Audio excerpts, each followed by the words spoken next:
Rich Ramirez died today of natural causes. Goddamn double speed and broke into house. A bunch of people to death, wrote shit on their skin and left them. They finally got him and he went to San Quentin. His last murderer was south of San Francisco, a guy named Peter Pan from the town of San Mateo. A little girl in the Tenderloin was his first. In a laundry room he took $1 from her first. His last days were at the Bristol Hotel. I was reading Night Stalker when I went and rang the bell. The doorman buzzed me, said you're just like them all. Gave me a key and a black cat, led me down the hall. Had a flight today from Boston to Cleveland. Got a death in the family, gotta do some grieving. Lost a relative and it's eating me up, and I'm making real bad, and I need a little love. Rich Ramirez died today of natural causes. These things mark time and make us pause and think about we were kids, scared of taps on the window. What's under the bed and what's under the pillow? And the Jim Jones massacre got in our heads. In the TV headlines, Elvis Presley's dead. And the Ayatollah Khomeini hostages, Ronald Reagan dodging bullets.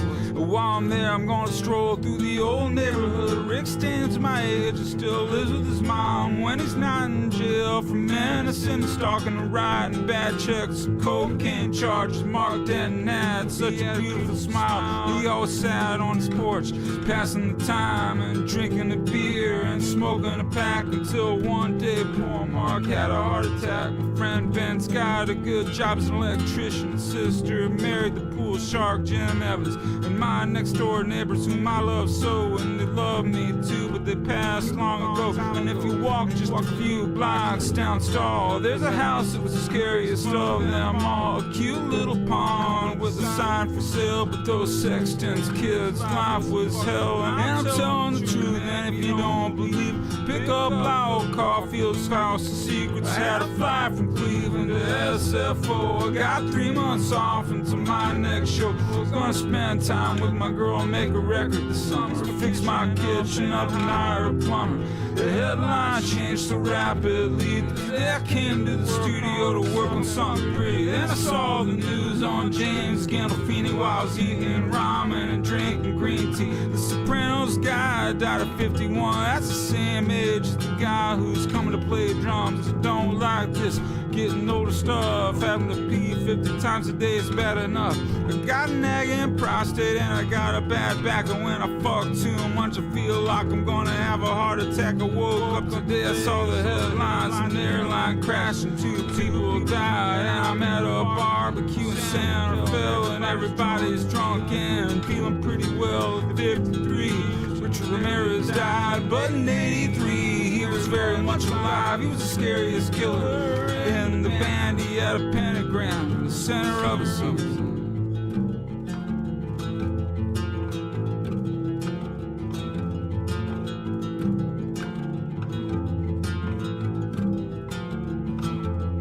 And everybody remember the paranoia when he stalked the suburbs of Southern California. And everybody will remember where they were when they finally caught the Night Stalker. And I'll remember just where I was when Rich Ramirez died of natural causes.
Hello, what's up? What's up?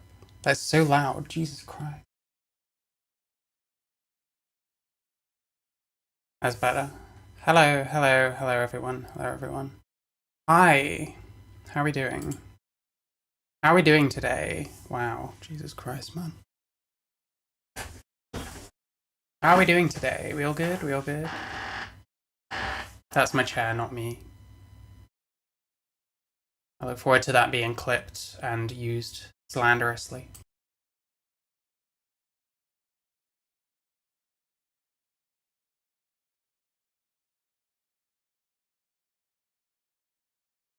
Oh, thank you. I think you're the goat, personally.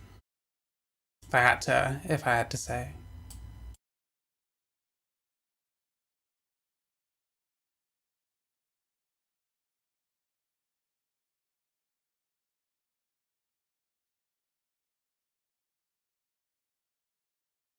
My water tastes funny.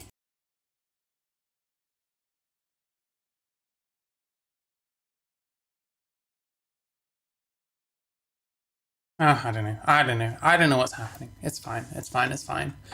We are going to watch that suris collab about King Critical. It's going to be very fun, probably. I've seen bits of it. I've seen the King Critical video a few times because I wanted to make sure that I understood how I felt about the video, which is more mixed than you would expect, by the way. I have certain agreements. I have plenty of disagreements. I think the Logic Lord stuff is all well and good, but it doesn't always map on to kind of, you know, someone's actual life experiences and can't really substitute that, I don't think. But we'll get more into it. I'm going to be kind of giving my opinions on the kind of stuff that King Critical says in this video. And then, of course, we've got all the responses from the TRAs. We're going to see if any of them better him. Maybe some of them will, who knows. But first, make sure you like the stream. Don't forget, you can super chat on YouTube. You can super chat on Streamlabs using the link at the top of chat. I could do a YouTube goal, actually. I actually hit a YouTube goal yesterday, but it was, what was it? It was like 1 super chat, so it's not really super surprising.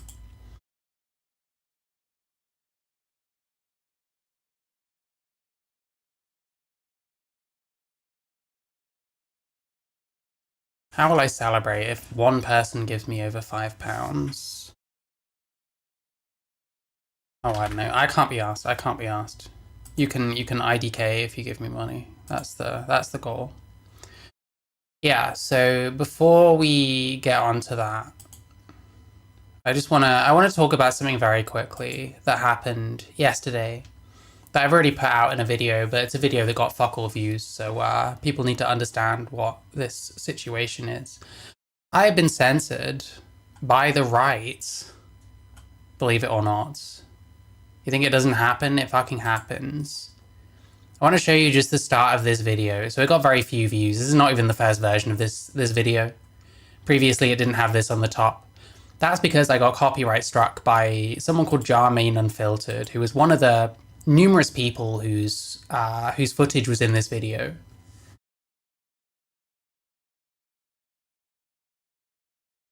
Most of them are not like stupid enough. Most of the YouTubers in this video, they're not stupid enough to weaponize the copyright system in this way. But I guess this guy is the odd one out. So, yeah, listen, we'll show it. It's the copyright strike right here. Jarmaine Patrick. Who else is that going to be? Unless it's only Hugo's real name is fucking Jarmaine or something. Doesn't seem very likely, so I think it was probably him. Let me just get this so you can see it. I'll show the start of my video. And then anyone that's interested to watch further can... What did I just move? I don't know. It's doing it again. Oh, I moved this, but it wasn't visible. Yep, here we go. So copyright strike. I am not giving this utter psychopath my address, which is what you have to do if someone copyright strikes you. So I haven't contended it. I'm just gonna let it happen. I did the fucking copyright school thing, put it on 4 times speed and just answered the very easy, obvious questions. Because I've done nothing wrong. My use of this guy's footage, along with everyone else's, was completely within the bounds of free speech. He doesn't like me exposing his lies because he just fucking lied to utter fucking filth in this video that I used of his to demonstrate my point that there's this like fucking mass gaslighting campaign going on to pretend that these people aren't just fucking thugs, you know? So yeah, fuck this guy. I'll show you the start of my video.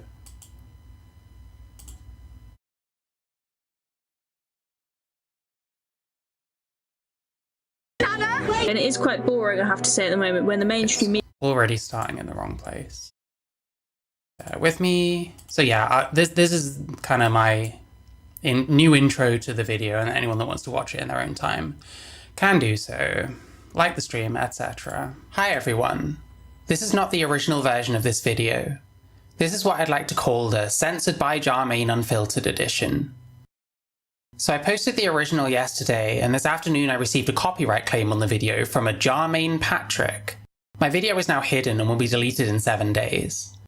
In this video, I criticised Jarmaine, along with his friends, for their actions on International Women's Day Just Gone, where they heckled MP Hannah Spencer's speech, then chased her through Piccadilly Gardens, shouting questions and abuse at her, and fighting with her security, as you'll see. Jarmaine was actually one of the better behaved YouTubers on scene.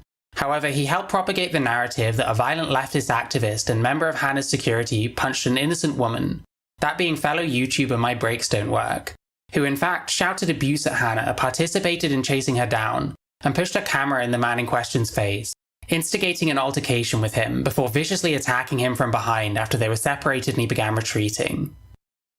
Unfortunately, Jarmaine's own video, as well as numerous other angles of the fight, debunks this narrative, because not only is it clear who struck first, but the man didn't even punch her, he grabbed at her clothing and at best caught her jaw or chin with his hand. Jarmaine showed the footage, sat there watching Breaks commit numerous assaults on this man and another woman, with nothing to say, and blamed the other man for everything. His commentary was a terrible attempt at gaslighting the viewer, where the visuals told a completely different story, but sadly these channels tend to have parasocial audiences who will believe anything they say. He is also indulging in that good old cancel culture that the right totally never participates in ever, sharing the man's name, job, and contact details in his video and on his channel with no regard for the possible consequences. Jarmaine is a big YouTuber. He has over 300,000 subscribers. I have less than 5,000. My video had barely over 300 views by the time it was removed. My use of his footage was for the purpose of criticism and amounted to a tiny percentage of his full video, and so is clearly within the bounds of fair use. This is a blatant attempt at weaponizing the copyright system to silence criticism. This is a man who does not believe in free speech and is terrified of his lies being exposed, even by people with a fraction of the reach and influence he has. The answer to this, of course, is not to lie in the first place. The truth always wins. Now please enjoy the re-edited version of this video.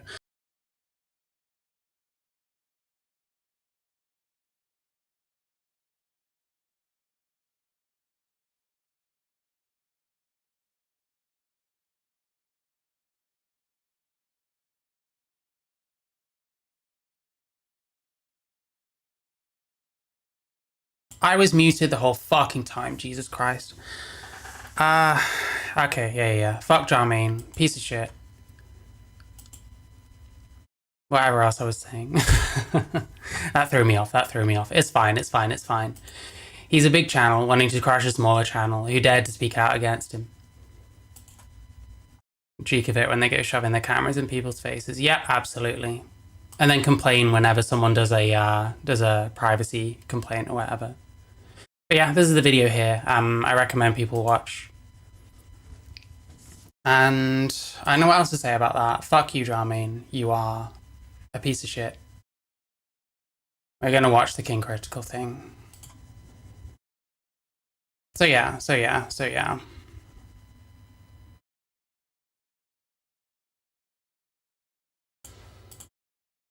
So this is on the channel of Suris, who is not exactly someone I have fond feelings for. What this was a collaboration between a bunch of, let's say, TRA YouTubers. The biggest echo chamber go in those days. Yeah, true. Yeah, that's the thing. Like, some of this TRA shit still bothers me. I guess my opinions have evolved over time. I still don't like any of these people, but when I see the kind of shit going on the right, it's like, well, I criticize the same shit on the left or with TRAs or whatever shit. And then here are these other people on a different side of the aisle doing the same shit, but like 10 times worse. It's like, I can't ignore that, you know? Anyway, yeah. So the King Critical video was 10 reasons why trans isn't valid or something like that.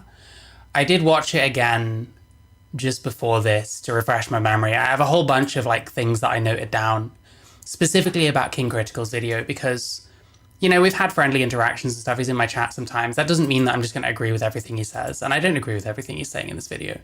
Some things I agree with, some things I don't. Some things I think are... We're going after, like, kind of the shittest versions of what trans could mean in society. But I guess, I don't know, as things come up, I'll be able to sort of give my opinion. And on the same token, we have 10 different people who are each going to rebut one of the points themselves. So we have Riverboat Jack, who I've seen before, kind of sucks, not gonna lie. Suris really sucks, not gonna lie. Alec Gunter, no, you know, it's Alec Gunter. Lucy Hayes, I don't remember being that bad. She's very much who megalol, but I'm sure I've seen at least one thing by this person. It's like, this wasn't the worst thing ever, I guess. I don't know. Actual joke. Dead Domain, really not a fan of. Vice Rhino, I think is one of those like middle-aged atheist, like progressive dipshits. Niara VT, really not a fan of at all. I used to have someone in my chat, by the way, that was from Niara VT's circle or whatever. Now they go around like shit-talking me to random channels. Like, that's why that Raiden Digital person made a hit piece about me. It was because this person's dipshit fan was, like, telling people in that person's comment section, oh, this person has left, like, comments on, like, Mary Chu videos, they're bad, which is utterly ridiculous. Niara VT sucks. Luxander, really can't stand Luxander either. Ria Rosella, I think I've watched. It was, like, some kind of therapist who makes, like, weird trans, like, VTube stuff. Like, yeah. I don't know. We're not bringing our best, you know what I mean? We're not bringing our best. But we're going to be objective. We're going to see how the arguments measure up to what King Critical is saying.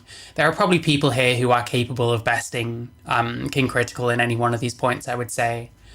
It's really going to depend on the arguments and stuff. And we're going to watch and we are going to evaluate all of it. We might even give everyone like marks out of 5 or some shit. I don't know. I'll work that out. We'll see how the first few go, I guess. Anyway, make sure you like the stream. Check the links in my description. Am I he, him, or she, her? I am whatever people want to call me. I couldn't care less at this point. I guess I prefer she, her if I had to pick one. But I'm not fussed. I don't make people call me anything. If it's a horrible lie to call a male person she, then, hey, whatever. You know, call me a heathen.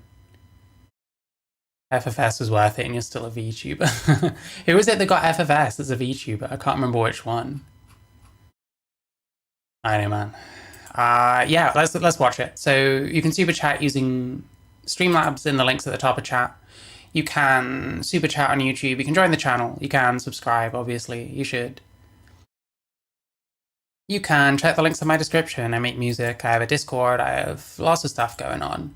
We're going to watch the video. King Critical wanted a serious response? Here's 10 featuring Actual Joke, Lucy Hayes, Dead Domain, and more. Suris and other channels. Let's have a look. Oh, quick off the mark, I genuinely respect that.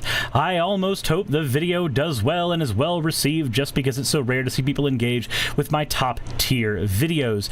That even attempting it deserves some kudos. Edit, I just watched it, and no, actually, the video is genuinely terrible. Like, the worst argumentation I've ever seen, and it ends with Suris admitting, So I've watched Suris respond to a King Critical video before. And listen, if part of this is on King Critical for being a bit of a windbag, I will certainly not disagree necessarily. But what Suris was doing the whole time, he was just kind of pausing after like one sentence, treating it as like a self-contained argument and putting it down with usually like just kind of standard TRA bullshit that no sane person believes. And then moving on to the next part, not really kind of keeping track of how the argument is developing. It's just one sentence, then the next sentence, then the next. And they're not really connected. And it ended up, you know, he really didn't engage with the actual points of the video at all. And that's what you need to do. If you're going to do responses, then engage. If you're just gonna do the actually know some woke shit that I recite that's fucking tangentially related to what you're saying, then you're just gonna make a fool of yourself. Like, you have to do it correctly or don't bother, is how I feel about this kind of thing. I didn't even try to engage with this seriously. Well, yeah, I didn't find your video important to engage with, actually, King Critical. Bear in mind, he still did a video anyway. The thing is, does he present it? For fuck's sake. I hate when it's like a bunch of people, because then I have to go on to it.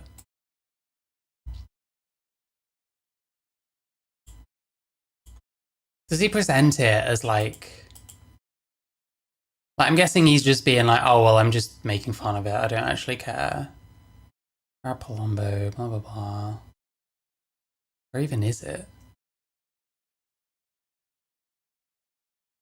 Oh, this. King Critical video. And, you know, it's weird. I get to live in a world where... Yeah, no, he just writes it off as dumb. And it's like, oh, well, I'm not even trying. I don't even care. You know what I mean? Yeah. I know. Suris is lame. We already know that. Critical.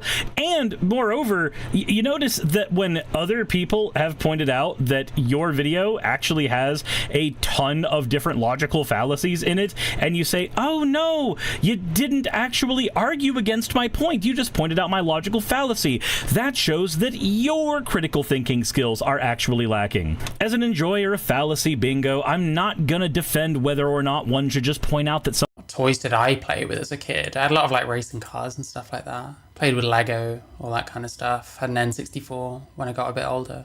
Something is logically fallacious and then go on with that, because sometimes things can be fallacious and still be correct. It's actually why the fallacy exists. But I did take a little time to think about what you said in there, where you said that it was genuinely one of the worst videos you've ever seen. I mean, don't get me wrong, I did use you as an excuse to wax lyrical about how much I enjoyed my own partner and how much I love her and my actual experiences meeting her at the airport. So, yeah, I kind of used you as an excuse to talk about things I actually enjoy. But putting all that aside, I want to actually take a genuine take at your video. But when I say Yes, it just sounds like cope, doesn't it? Oh, my last video wasn't serious anyway. Like, okay, so this one can't possibly be unserious then.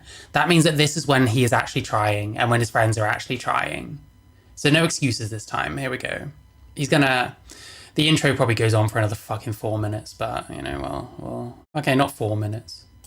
I want to make a genuine attempt at taking a crack at your video. I'm kind of being facetious. It's not gonna be me. Well, I will be there, I will be one of the people, but I figured I'd actually get a bunch of people, a bunch of content creators all together to talk about your video specifically. You said it's really rare to see people talk about your top tier videos that are filled with logical fallacies. So maybe this time, to take it seriously, we'll go ahead and divvy the labor up on this one. There may be some content creators in this lineup that you know, there may be some you love. Oh, Suris isn't trans. My headcanon is he's a bit AGP and wishes he could transition, but at least has the intelligence to understand that he will never look or sound like a woman. So instead he looks like Mutahar but white, and he uses this really fucking creepy avatar. Love, and there may be some that you're new to and have not been introduced to yet, and in any of those cases, I would highly recommend subscribing to all of the people that helped make this video possible. And that also includes the patrons of this channel. I'm not saying subscribe to the patrons, but y'all are the only reason I'm able to keep doing this. So genuinely, thank you everybody who's taking part in this project, and let's go ahead and get the... Yeah, he's like Squid Tips. He's way too angry about all this trans shit because he has a trans partner. ...ball rolling. We're of course talking about your 10 reasons trans is not valid video, but I just want to make an observation that I find kind of strange. I know why I talk about trans issues a lot. So the noise in the background when he's talking is fucking wild. But I have a lot of trans... Does my shit sound this bad? Has he got like fucking 3 fans running or something? Is his computer working overtime? Friends who are currently in the process of losing rights and access to their healthcare. And, you know, I have a trans girlfriend, but I still had those trans friends before I actually started advocating as hard as I did for trans rights. I do it because there's people... Yeah, no one asked you to, did they? People I care about. So now I gotta ask you, King Critical, why do you fight against it as hard as you do? It's really weird to make such a major... It's valid to ask this, by the way. I'm sure he probably has explained it here or there. I think at this point it does look a bit kind of pathological. I don't know. I still kind of question this as well, to be honest. Part of the focus of your channel just trying to put other people down, and... I mean, you can say the same for this. Oh, you're simping so hard for trans people because you want to defend your dating choices. But you can also apply that to King Critical and like wonder why he's doing what he's doing, for sure. Trying to advocate for their suffering is like a world where we are invalidating trans people all the time is in fact a world where we are just making them suffer more. So genuine question, why do you do what you do? I do what I do because... I mean, King Critical is not really making trans people suffer because no one actually has to listen to his content ultimately. There's people I care about. What about you? Reason 1. Trans identity isn't valid because changes in language must be justified. Historically, most people have not used the... I mean, I disagree with this right off the bat, to be honest. I don't think changes in language have to be justified. I do think they just happen. And I mean, like, the more paradoxical a new version of the word is, like a new usage compared to the old usage, the harder it's going to be to get people to go along with it. And that's kind of what we see with trans women, where some people are going to call them women and some people aren't. Like, sorry, my brain is off today. But yeah, like, changes in language must be justified. I don't know that that's really true. I think it's just something that happens. Surely you could say that changes in language are justified just because, you know, reality is changing all the time. Like, culture is changing all the time. Different things are becoming, you know, popular topics and stuff like that. You know, there's things that we're still kind of working out in a lot of ways in society. The word woman in a way that must be justified. Historically, most people have not used the word woman in a way that includes biological males, and certainly not entirely based on self-identity. Yes, language can change, but if I claim to be a vegan while eating a triple bacon cheeseburger, I can't just say that language is fluid and subject to change. When language changes, it depends how you justify it, right? Should be an organic process, but the very fact there is an argument and a blatant top-down effort to enforce trans identity shows it is anything but organic. When you look at other words that have changed, they're almost always scientific terms, like elements, for example, where the change in language is to reflect new scientific knowledge, or else they're not at all technical terms that have just drifted casually because they're basically slang. Well, so I wonder if we're going to get a response saying, actually, we call trans women women because of like scientific developments. I think that would be a terrible argument, so we'll see. Woman isn't slang, and if it is a scientific term, it isn't at all clear how those who are arguing it should include biological males are bringing it more in line with biological reality. So, to open up here, King Critical makes a couple of strange claims off the bat in this first reason for why trans people aren't valid. Right? First of all, saying that changes in language must be just... He didn't say trans people aren't valid. Wasn't it just trans? I think he's talking about trans identity rather than trans people aren't valid. So Not an amazing start. Hang on. To live in a world where a top 10 video... No, I don't care. I don't care, sir. Shut up.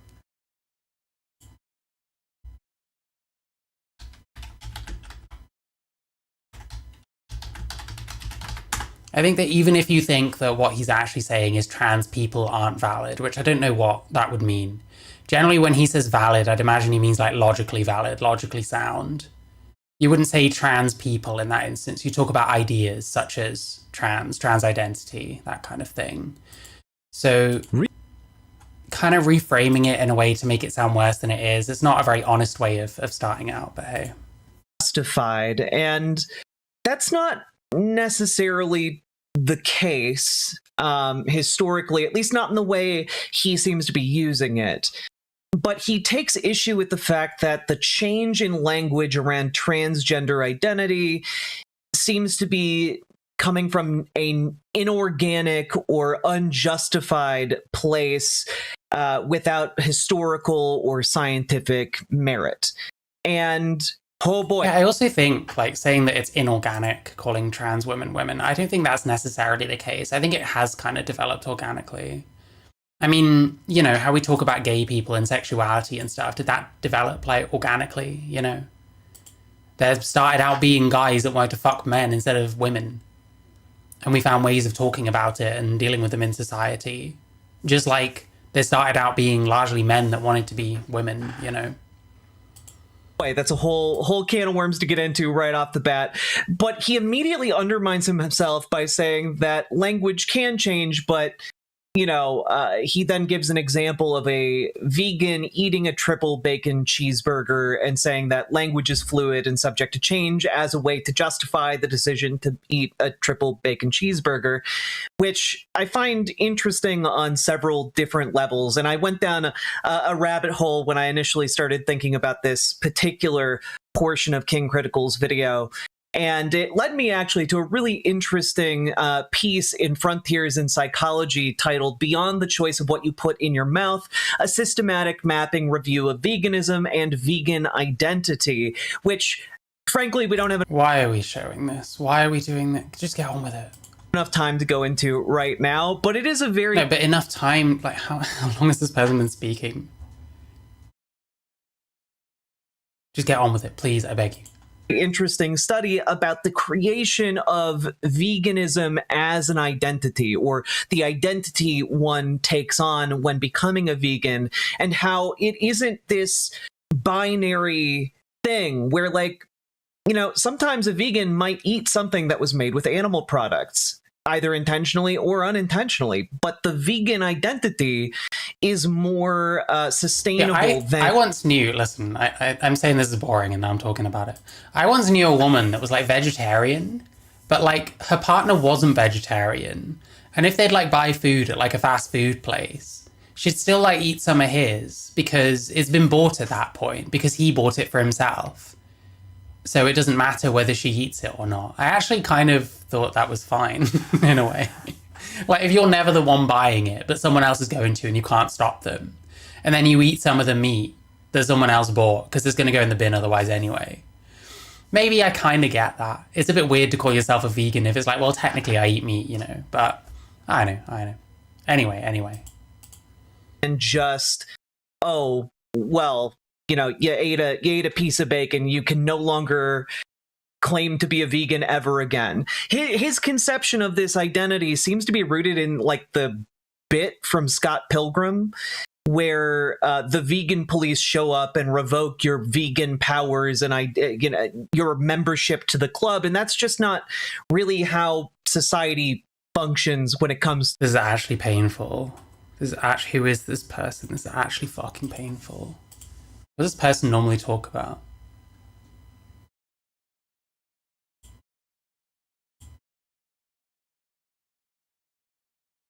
Ben Shapiro. Listen, the Iran stuff, maybe I don't know what they're saying about that. Can't say I'm a huge fan of current US foreign policy. I mean, this to me looks like progressive slop, to be honest. Yeah, don't know, man. Probably not for me. This is actually painful. Get the fuck on with it. To, group identity. But anyway, check out that piece if you're more interested in like that particular very tiny example he gives. That could have been worded in a way that took like 10 seconds. Why did we need 2 minutes on that? I just thought it worth mentioning. Hey, regarding the thing he said about vegans, I actually have this interesting article about vegan identity. You should check it out sometime. That was very easy. He also then gestures vaguely to this idea of top-down enforcement of terms around transgender identity, which he never really elaborates on what exactly that means. And I don't really want to engage of idea of mentioning. He also then gestures vaguely to this idea of top-down enforcement of terms around transgender identity. So, I mean, this would be things like your HR department saying, calling this person who's male a he is now a sackable offense, that kind of thing. Which he never really elaborates on what exactly that means. And I don't really want to engage too much with this conspiratorial idea that, like, academia... So if you don't know what it means, why are you saying it's conspiratorial?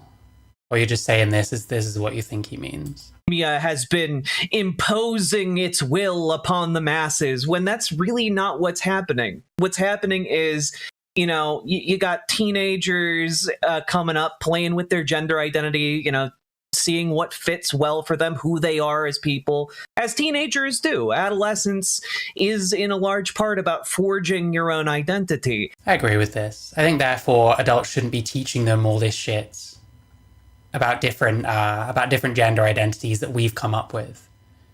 I think we should probably just let them do that. Let them do other things. Let them get on with their lives and see how it develops in tandem with them doing what they enjoy doing and then learning more about the world and getting an education, figuring out what they want to do with the rest of their lives. Instead of teaching them, you've got all these identities, and if you're trans, you need to start as soon as possible, because otherwise you're going to be miserable, which is not the case. Distinct from that of your parents. And this change in language is largely being driven by those younger people. Academic. I mean, this is not true. These changes in language have been going on for a decent while now. Most of these kids were like, these kind of teenagers you're talking about, most of them were like fucking, 3 years old when I started. Tend to be older, and they tend to be intellectualizing things and examining the minutia of different mechanisms of our world, and they come up with different terminology, and sometimes that terminology trickles down, sometimes it doesn't. But the important thing here is the people asking to be identified by new terminology are by and large younger people. Not to say no older folks, identify as transgender or try out different gender identities. Oh, so this is against the top-down thing? So we didn't know what he meant, but we're going to try and push back on it anyway. I don't know, bro. Don't a lot of the terms we use come from academia, like gender identity and stuff like that? Identities. But it tends to be driven by this bottom-up approach rather than a top-down effort. So how are we going to show this? I'm sorry, man. It must have been a throwaway point for King Critical not to actually bother explaining it, which, you don't want to put throwaway points and stuff like this because these people will eat them up. But, like, how do we even show this, to be honest? I think at the moment it's a point that's been made on both sides without any actual substantiation. Just, it's top down, actually it's bottom up. Like, this is so worthless. When do we get to the actual, like, shit that he said? I don't want to engage too much on that point either, since fucking hell, bro. He's... How long has this person been talking? I'm, like, losing my shit. It's been, like, 4 or 5 minutes. Jesus Christ. I would argue deliberately nebulous on that point. But I did want to talk a little bit about how language actually changes over time, because I find that to be a really, really interesting topic. Okay, so 4.5 minutes. Now we're actually getting into something relevant. Fucking God.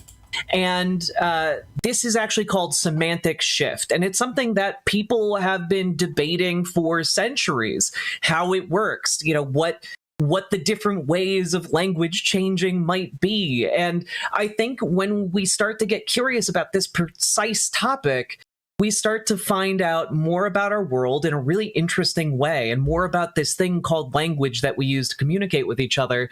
And it's in that curiosity, I think, that we will find our answer. So semantic shift, there are a lot of different typologies for how it can occur. I'm going to use a pretty simple one, but I encourage you to look into the subject for yourself, because there's so many different ways people have classified language changes. So first of all, you have a broadening of meaning. So an example of this is a word that initially means something very specific that then turns into a broader term. A great example of this is the word dog. Dog used to mean one very specific breed of canine. But then we use dog so much and so willy-nilly that over time it became... Didn't we also develop like lots of different breeds? So it encapsulates all of them.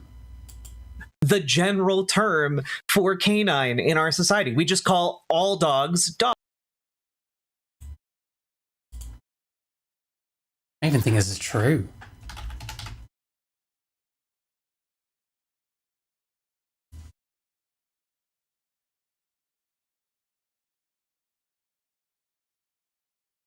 Yeah, canines. You don't say canine, you say dog when you're talking about like domestic dogs. But when you're not talking about domestic dogs and you're talking about foxes and like wolves and shit, you don't call them dogs. Like canine is a different word. Like, I don't know. Jesus Christ, dude. Just get on with it, please. Dogs. Interesting, right? Then you also, as you might assume, have a narrowing of meaning. So a couple different examples of this, actually, that I'm sure King Critical would be a little bit upset about. But the word girl. The word girl initially just meant any kind of child. Any child was a girl. And it didn't have these gendered connotations attached to it at all. Another example of this, again, something that I would like you all to bookmark here for just a second, is that in Old English, the word man or man just meant human being. It was a... It's so fucking annoying. Okay, so it was changes in language must be justified. There is some truth that changes in language have to have a justification behind them. You have to be able to justify. If you're going to say that's a woman and someone else doesn't think that what you're pointing at is a woman, there needs to be some justification if you're using it in an unusual way. That's fine. What matters is, well, to some people, the justification of calling a trans woman woman is good enough that they'll take it on, usually because we're talking about like trans women that resemble women to enough of a degree that it just feels much more natural calling them a woman, even if they're not technically a woman by the biological standards or whatever. And to some people, that's not justifiable, which is where rather than the language evolving, it kind of splits, where some people are going to use a new term and some aren't. It's because the use of trans woman as woman is like, it's paradoxical, but like, to what extent it's paradoxical is also quite subjective. So it's confusing and difficult, I guess, to engage with, because it's always just going to come down to like differences of opinion, differences in what you personally prioritize when you're talking about, they're right about the dog example. Well, no, they said canines. They said when you say canine, you mean dog. No, when you say canine, you mean that family of animal, which includes like wolves and shit. Like maybe some people use it that way. I don't think that's true. It doesn't really matter. It's like some example. This person is taking way too long to say way too little, to be honest. General term for anyone who was human. Then it became more specific and gendered to the man we all know and love today. Then you have another mechanism called amelioration, which is a word going from having negative connotations or negative meanings in the eyes of the general public to having positive meaning. An example of this that's commonly given is meticulous. Meticulous originally meant someone who was a timid coward, and then it took on a completely different meaning to mean somebody who pays, close attention, is very careful and has attention to detail. And that's a great example of that. But then you have pejoration. I always want to say perjuration. Pejoration, which is a word going from a positive meaning to a negative meaning. Aggravate, for example. This kind of stuff straight up has nothing to do with using trans woman as woman. Used to just mean increase weight. And then it turned into to make somebody angry. And so these are all different examples. And I would like to highlight a word that actually takes on a lot of these different semantic shifts over time. And that word is gay. Gay went from, as many people know, the original meaning of kind of joyousness, exuberance, etc. Surely the question to ask here is, okay, so we had gay, it used to mean happy, now it means homosexual. Jesus Christ, that took 2 seconds. It's not difficult. So how organic was that? If we're going to say that using a woman to mean trans woman now came up organically. No, canine doesn't mean dog. It means a family of species that dog belongs to. Canine is like a broader thing. It includes wolves and foxes and stuff. Maybe people use it colloquially to mean dogs, but I know, it doesn't matter. It doesn't matter. She's asking all the wrong questions. What was I saying? Time. And that word is gay. Yeah, so if we're going to say, for example, that using trans-affirming language came about inorganically as a top-down thing, which I think there's some truth to, but I don't know how much that matters, honestly. To some people, it's always going to be, we see this language in academics, it's like, shit, that kind of describes me. This is how I've been feeling for a long time. So people take it on, I think, maybe in an organic way. I'm not sure. I'm not sure what it means when we say organic. But I don't know. Gay went from, as many people know, the original meaning of kind of joyousness, exuberance, etc. in around the 1200s. And over the course of several more centuries, took on the meaning of being a womanizer or someone who is loose with their sexuality and sexual, dalliances. Yeah, ultimately it's about, do these word changes, are they going to be accepted by a broad number of people? So a gay man in the 1600s would have been considered just kind of a player. In today's parlance, like anyone you're a gay man, you're a player, you're getting laid all the time. And then it only really took on homosexual meaning at least in the United States, in the early 1900s. So you have examples of words undergoing pejoration and then broadening in scope or narrowing in scope, I suppose, depending on how you you want to look at it. But isn't that fascinating, right?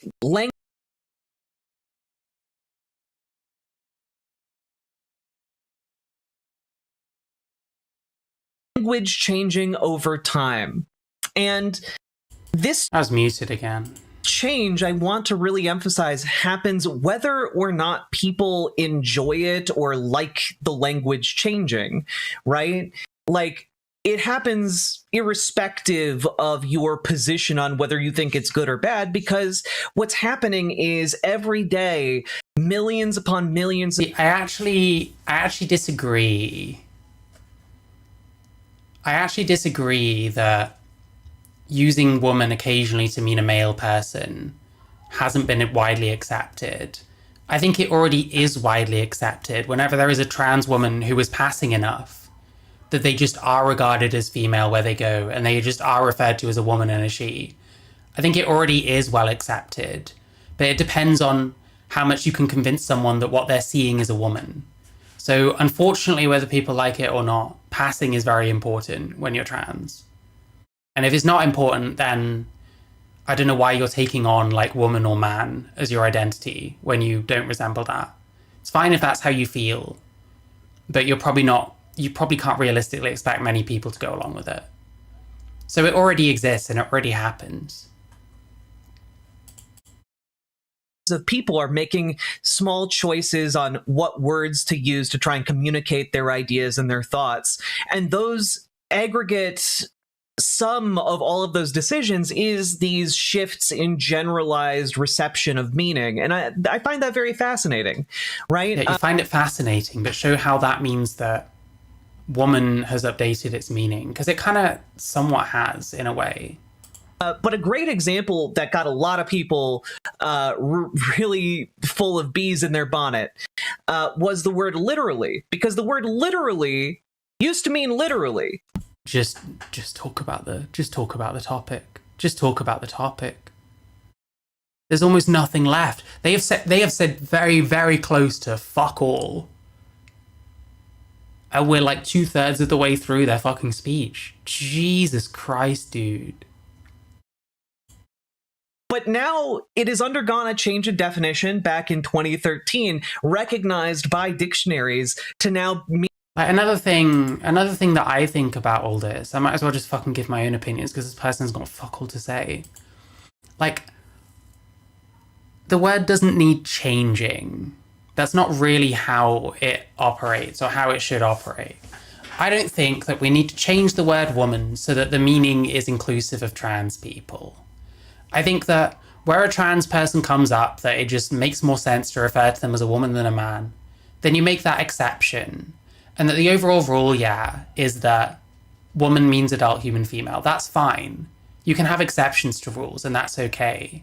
Trans people aren't a monolith. What we don't need is some definition that treats all trans people the same, when it's very different to be a trans person like me than to be a trans person who took on their trans identity yesterday and is still completely masculine looking, completely, their wardrobe is all masculine and might not change for a while.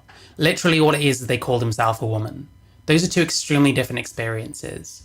So whether woman includes any one trans person or not really depends on how they're living their life. And it's like used as a colloquialism rather than this is what woman actually means. You know what I mean? It still means adult human female. It just might make more sense to regard certain people as females rather than males, and vice versa, and call them women, even if it's not technically accurate. Like you can say, oh man, I was literally on fire, and it still makes sense according to our I'm literally bored new definition. But prior to that, people were constantly trying to correct people who use the word literally. And you had grammar-minded folks chastising those who were less grammar-minded by saying you're misusing that word. But that's no longer. We've got just over 2 minutes left. Please answer the question now. Trans identity is not valid because changes in language must be justified. Just answer the question, please. The case, because language changes, right? And language changes along utilitarian lines, or along what we believe is the most expedient and useful way to phrase something or say something. And, once that gains social acceptance by society, the meaning has changed. Honestly, I think there's something else to this. Like when you think of a word gay, it hasn't taken on, I guess it's taken on as somewhat like a paradoxical kind of thing, but it sounds like it's always referred to kind of sexual deviancy, like either wanting to fuck way too many women and doing so, or wanting to fuck completely different things, It's not that needs justifying. It's just that, slang comes up, but slang isn't the same as how we use woman for trans women. So it's not actually a very good example if we're trying to, put the two next to each other. Yeah, the way this person says tease is like really annoying. I swear Vorsh talks like that. I don't know. Unfortunately, Vorsh has had a lot of influence on like trans streamers and stuff, which is a shame because Vorsh fucking sucks and you don't need him as your example. Changed. Now, to get back to the idea of transgender identities not being valid because there's no biological reality behind the phrasing that defines transgender identity, I would just like to use one last example to kind of explain what I mean and how social acceptance of trans people, like when I talk about trans people, you understand what I mean by that. Because it's... Well, I think what you mean by trans people is anyone that calls themselves any gender that isn't their sex assigned at birth. Unfortunately, that means that it doesn't narrow it down much. There's an awful lot of... there's a very diverse group of people within that framework, you know. Already become accepted in our lexicon, in our language. I'm communicating effectively that idea to you. And so if you are saying, well, I reject that on historical grounds, well, then I'm going to make a new argument, which is, remember how I told you guys to bookmark the use of the word man in Old English? Well, wouldn't you know it, you can trace back the etymology of the word woman to Old English. And you find here an example of broadening, not even in the trans sense, but in the etymological sense, because woman comes from the Old English word withmon. Maybe I'm just dumb. I don't get the point King Critical was making. He's saying that language needs justification and can't be influenced. His point doesn't make any sense to me. So he's saying if you're gonna bring a new use of a word, then it should be justified, which I don't think is always the case.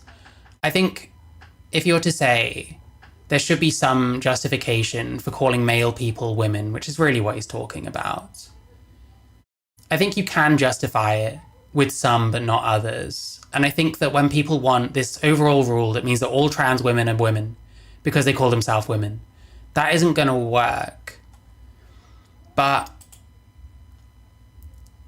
the problem is, it's not whether it's justified to call trans women women or not. Like, that's subjective. That depends on the person. To some people, if someone looks feminine enough, they'd rather just call them a woman. If they look feminine, they have a woman's name. You know, maybe they don't have the same bits down there anymore, and they're wearing tight pants and you can tell, or whatever shit, I don't know. It might just make more sense to you to call them a woman, and you might base womanhood more on what you see in the moment rather than what you believe them to have in their pants or whatever. So, like, he's kind of just... I don't know, how do I put this? Fucking hell, man. I'm still working a lot of this stuff out, to be honest. But, like, he's taking the position that there's no justification for calling male people women, and that's not always true. Which is a combination of the word with. And the problem is, this person rambles on so long. By the time you get to the end, it's like, what did he even say? What did he say? I don't know. Terrible, terrible opening response. Who the fuck is this video for? It's literally for the same echo chamber that already watches someone like this, or someone like Riverboat Jack, someone like Suris, whatever. Like, this isn't going to appeal to, like, floating voters. This isn't going to appeal to people in the middle who are like, well, I want to accept trans people. I think certain things need to be, you know, toned down, like, you know, sports and certain spaces or whatever. I don't see how you're going to win floating voters with shit like this. This is just pandering back to the same echo chamber that already doesn't like King Critical. So you can say anything, you know. And mon, which literally translates to wife human, right? So originally, the idea and conception of what a woman was literally just a human being that could become your wife. And in the social sense, your wife. So, language policing at the end of it, yeah.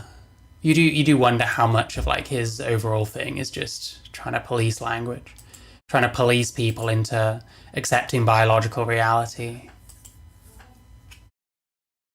So we already have here that King Critical is the one who is engaging in this idea that, like, well, words can't change over time. I Like, he's not saying they can't change over time. He's saying he thinks that there should be a justification when they do, you know? Specifically using... I disagree with him, but I don't see how we're really dealing with it much here. a word that has explicitly changed over time, and that is backed up by the history of the word itself. Like, I think his argument would be, well, it's justified for this and this reason. And I just want to encourage everyone who's watching this part, be intellectually curious about what these people are claiming. Because when you actually start looking into it, when you actually bother to Google or go down any academic rabbit holes on these issues, you can discover so much cool information that you didn't have previously. You know, the way language changes over time is fascinating. It's cool. Language is... I actually feel like you have to be like young to watch this kind of shit. This is like so patronizing. This is almost as bad as Philosophy Tube. Like thinking that they need to explain the most basic fucking concepts that any 8-year-old understands. But not only that, but have it hammered into you. This is really cool, right? Like, well, I guess maybe I thought this was cool when I first learned about it in fucking year 6. It's like patronizing. One of the most fascinating tools humanity has ever developed. And I would just like to say, I don't think we use woman to refer to wife humans anymore. I think we use woman to refer to a much broader category. Yes, and he would say that's justified. He wouldn't say that using woman to mean trans woman is justified. So why is it justified? Well, some people, it just doesn't really make sense based on how they look to refer to them as men. Based on how they look, based on how they present themselves, based on the fact that there are things that we don't know about people. And that usually you come down on one side of the fence or the other and decide if someone's a man or a woman. And you might be wrong about some people. Not necessarily people who even are wives at this point. Yeah, listen, I don't think anyone should be forced to call a trans woman a woman. If you think that male people are men necessarily, I don't see it as a problem if you want to call someone who's trans a man. I don't give a shit. That's why I don't care if people call me a man. I think it's a waste of time arguing about. Some people are going to accept trans women as women and some people aren't. And those two groups need to fucking coexist somehow. And, you know, I think trans women probably make good wives too. You know, I'm just throwing that out there. Anyway, this reason is completely terrible and stupid, and you should, I don't know, be more curious about these claims to avoid. It's annoying because I don't actually think that King Critical's argument is that good at all. I think it's quite bad, actually. But we've not dealt with it. I don't think we really understood it. I think we kind of made some substitutions in our head to argue against something we're more used to arguing. Falling into stupid pit traps like this. Reason 2. That was fucking shocking. Riverboat Jack, you should be ashamed of yourself. That was fucking dreadful. If these are the people standing up for my rights, no fucking wonder. No fucking wonder. No fucking wonder it's not been working. And there's been all this backlash. And things seem to be backsliding, especially in the US, in certain places. Like, holy shit, that was bad. Next is Alec Gunter, so this is going to be better. Listen. Alec Gunter's my man, okay? Me and Alec are cool now. He's going to pull it out the bag. He's going to be the one to bring this back on track. This was just like a false start. Let's fucking go, Alec Gunter. 2. Trans identity isn't valid because it leads to an unclear system of categorizations. So I agree with... I think there's a lot of an extent to which I agree with what he says when it comes to like official categorizations. Like, your doctor probably needs to know whether you're male or female, because your dosages, your medicine might differ depending on that. The government probably needs to know who's male and who's female to track demographics, which demographic is suffering X or Y disproportionately, you know what I mean? So that if they need to fix something, they can do that. because they know which demographics are having this problem. Which demographic is committing X crime overwhelmingly? You know what I mean? They need to know that kind of stuff. So there are reasons why woman and man probably need to refer to clear things, like legally, like medically, stuff like that. That doesn't mean that in more casual senses and in terms of people's everyday experiences and how they see the world versus everyone else, that doesn't mean that that kind of use is also invalid. Because we don't talk in official terms all the time. We do kind of colloquialize stuff. We do kind of present things that are more subjective, that you wouldn't really get, you know, in a legal setting or a medical setting or whatever. As already said, in the case of technical scientific terms, sometimes new meanings for words can be imposed without them changing organically in society. Take, for example, Pluto being reclassified as no longer a planet, or birds being reclassified as dinosaurs. The reason for this is that if we pretend that things are more or less alike than they actually are, we'll keep having to use increasingly more complicated language to account for all the exceptions of how these things are being miscategorized. This then makes I don't see why this is true, to be honest. describing the world increasingly complicated as it becomes Like adding a trans in front of woman once in a while is not the most complicated thing in the world. fraught with these exceptions that make these categorizations functionally useless. As Pluto's size was realized to be much smaller than we initially thought, it made a lot more sense to categorize it like the smaller astrological bodies it's in fact similar to, rather than the planets, the smallest of which is still much bigger than it. Similarly, but conversely, when we realized how many dinosaurs had feathers and broadly bird-like anatomy, we realized it doesn't make sense to categorize birds as anything other than dinosaurs. A system of categorizations becomes unclear when you're constantly having to work around the fact that two things you've categorized together are not actually alike. The problem with trans identity is that it groups together Yeah, and again, the problem is, well, you're going to categorize some trans women who, to the average person, they do look alike to women. the incredibly analytically and sociologically useful label of woman, two groups that are not at all alike, biological males and biological females. And then it draws a massive distinction between so-called cis-identifying non-conforming males and trans-identifying males, even though those two groups are functionally identical. You may not be able to tell the difference at all between whether you're talking to a cis cross-dressing man and a so-called trans woman, and yet in trans identity, Yeah, so you just make that decision in your head. You think they're either a man or a woman. Like, you know, whatever.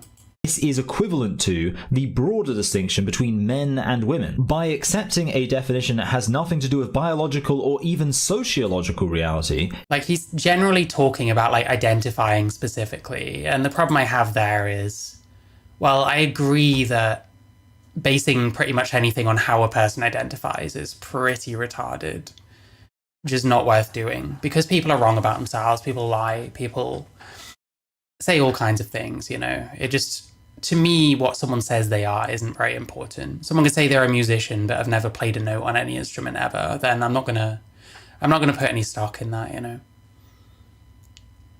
But I don't think people do that in general. People categorize based on what they see. And I don't know if we're treating like every way of categorizing something should be the same, whether it's like in a pure scientific fucking governmental capacity or just seeing someone in the street and assigning something in your head. You have accepted a definition that is completely meaningless. As such, any attempt to use this word under this definition will be so fraught with exceptions, it will be unclear and as such useless as a word. How do we define who's male and who's female? Is it by body parts, chromosomes, hormone levels? Usually by what they have between their legs. Once you start to really look into how we distinguish these categories, it becomes a lot messier at first glance. Like, societally speaking, we distinguish males from females by the genitalia we observe at birth, and from that, we derive whether you're a man or a woman in adulthood. And frankly, like, I just don't think that that's that useful in most contexts. He's still doing this. I need to I need to get on his stream again. I need to explain that yes, actually it does matter that some people are male and some people are female. Yes, it does matter that we have a way of categorizing people based on sex, based on reproductive role, based on the fact that they were overwhelmingly likely to be born either with a penis or a vagina. And the hope is that people that kind of confound that, you know, intersex people and so on, can be treated case by case. And what it should be about is making sure that we can still care for them as best as we can in a medical capacity. And they can still have the best quality of life possible.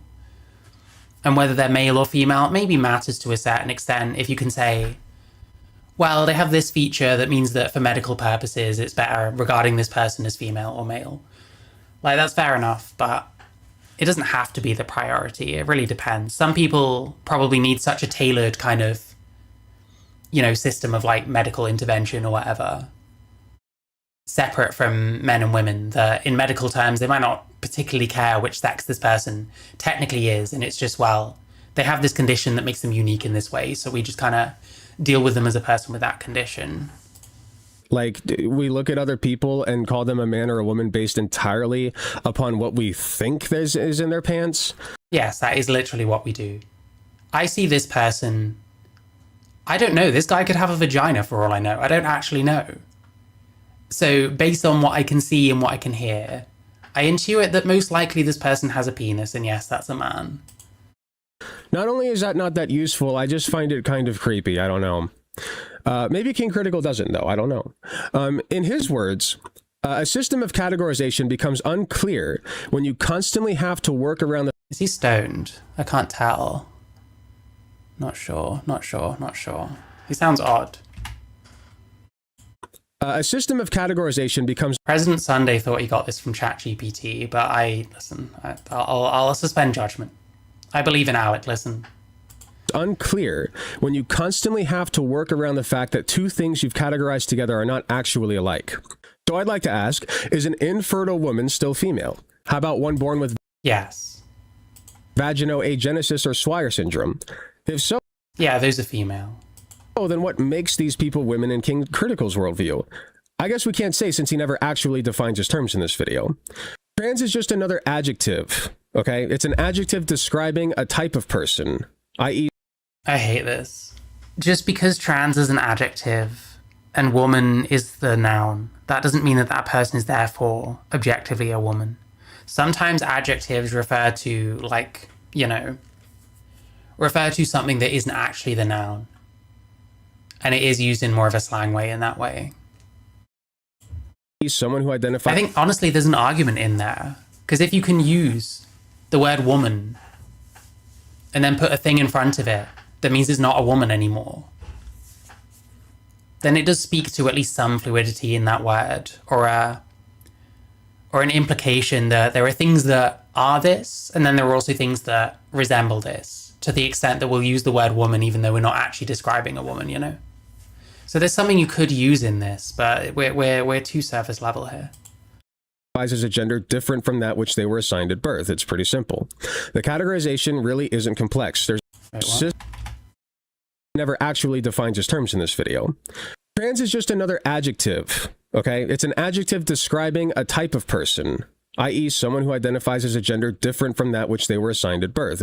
We need to get rid of this definition of trans. It sucks. It is not helpful. Call this non-binary, call this genderqueer. To me, trans should mean you're one sex and you're living your life as the other. Whether you identify as it or not is not what matters. It doesn't matter what I identify as. It doesn't matter that I will literally accept people calling me a man, because I don't care about that shit. I'm still objectively a trans woman. I'm called what I'm called despite being male. I present myself in a certain way that is culturally very much not what you'd expect of a male, is certainly not considered masculine. So what I identify as doesn't fucking matter. I don't identify as a woman. I don't identify as anything, really. And I'm not agender. I just do not, like, subscribe to that whole framework. I just don't believe in any of that shit, really. Or I guess it exists that people come up with self-labels for how they feel. I just don't think it's very important. I don't think it matters. Like, it doesn't tell me anything about that person. It tells me what they think of themselves, but I don't really care that much what someone thinks of themselves. I care what I think of them, you know? And that's based on who they are as a person and like the way they live their life and shit. It's got nothing to do with what they call themselves. You're not assigned a gender at birth, you're assigned a sex. Yeah, true. I guess the way that they get around that is to say, well, usually your gender will be like linked to your sex, and everyone will assume that they will gender you as like whatever. So I guess maybe it makes sense in that way, but it's pretty stupid, to be honest. You can't determine whether someone is male or female. How can you identify as trans? Well, yeah, I agree with that. But to me, trans should mean like transsexual, like one to the other. Like you don't just call yourself a thing and now you're trans. That is a terrible way of defining it. Pretty simple. The categorization really isn't complex. Wait, who's he? If you're talking about Alec is not trans. Not all of the people talking are going to be trans. Cis women, cis men, trans men, and non-binary people. Like, this is the thing. He believes in like the trans umbrella and shit, which I think we need to get rid of. And just have different categories for different things. So that each one means something. There's like distinct. Because at the moment, trans could refer to so many things that I have nothing in common with. Well, I think my life experience is a specific thing that should have a specific word for it. And it's all very well saying, well, you use transsexual and then transgender is something else. They shorten to the same thing. You can't have trans mean a whole bunch of different things. I'm sorry, it just doesn't work. Women, cis men, trans men, and non-binary people. And sometimes with non-binary identities, you can branch off into some other categorization. Okay, so you are actually making it sound like it's quite complicated. And if you say trans, you could be referring to just about anything. But it's a nice, orderly construct, social construct, if you will, that we formed here. There are variations within this group, and as there are in any group, but there is one thing they all have in common, right, within each group, and that is self-identifying. No, that's not true. Fuck you. Do not talk about my fucking shit if you're going to talk about it like this. This is not fucking true. This is not true. The common factor is not self-identification. With that group. Those identities can look like so many different things. This doesn't work. This doesn't work. Saying I don't think biological sex is useful isn't really a point. Here's Alec Gunter. He's been on this for ages. I need to call into his show and I need to put him right on this shit. That actually there are plenty of reasons why the government might want to know what your sex is. Actually, recording people's sex is important for a whole bunch of reasons. And he's done this in this video, responding to King Critical, treating him like this final boss of like gender criticals, which is really not the case. It's crazy. Construct, if you will, that we formed here. There are variations within this group, and as there are in any group, but there is one thing they all have in common, right, within each group, and that is self-identifying with that group. What do I have in common with all men? It's that we all identify as men. It's just not even fucking true. It's just not even true.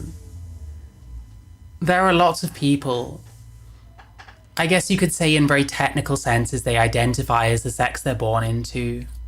But it's just a completely different mechanism. They're not thinking of gender identity.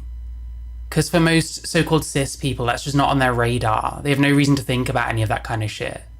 But to identify as something, that means that like, that's like a conscious thing that you have to do. You're applying a label to yourself based on some aspect about yourself. That's what self-identity means. When a man calls himself a man, it's not because of his gender identity, it's because he knows that he's male. And that's his conception of that. He's not identifying as it. He's saying that this is a truth about me based on my sex.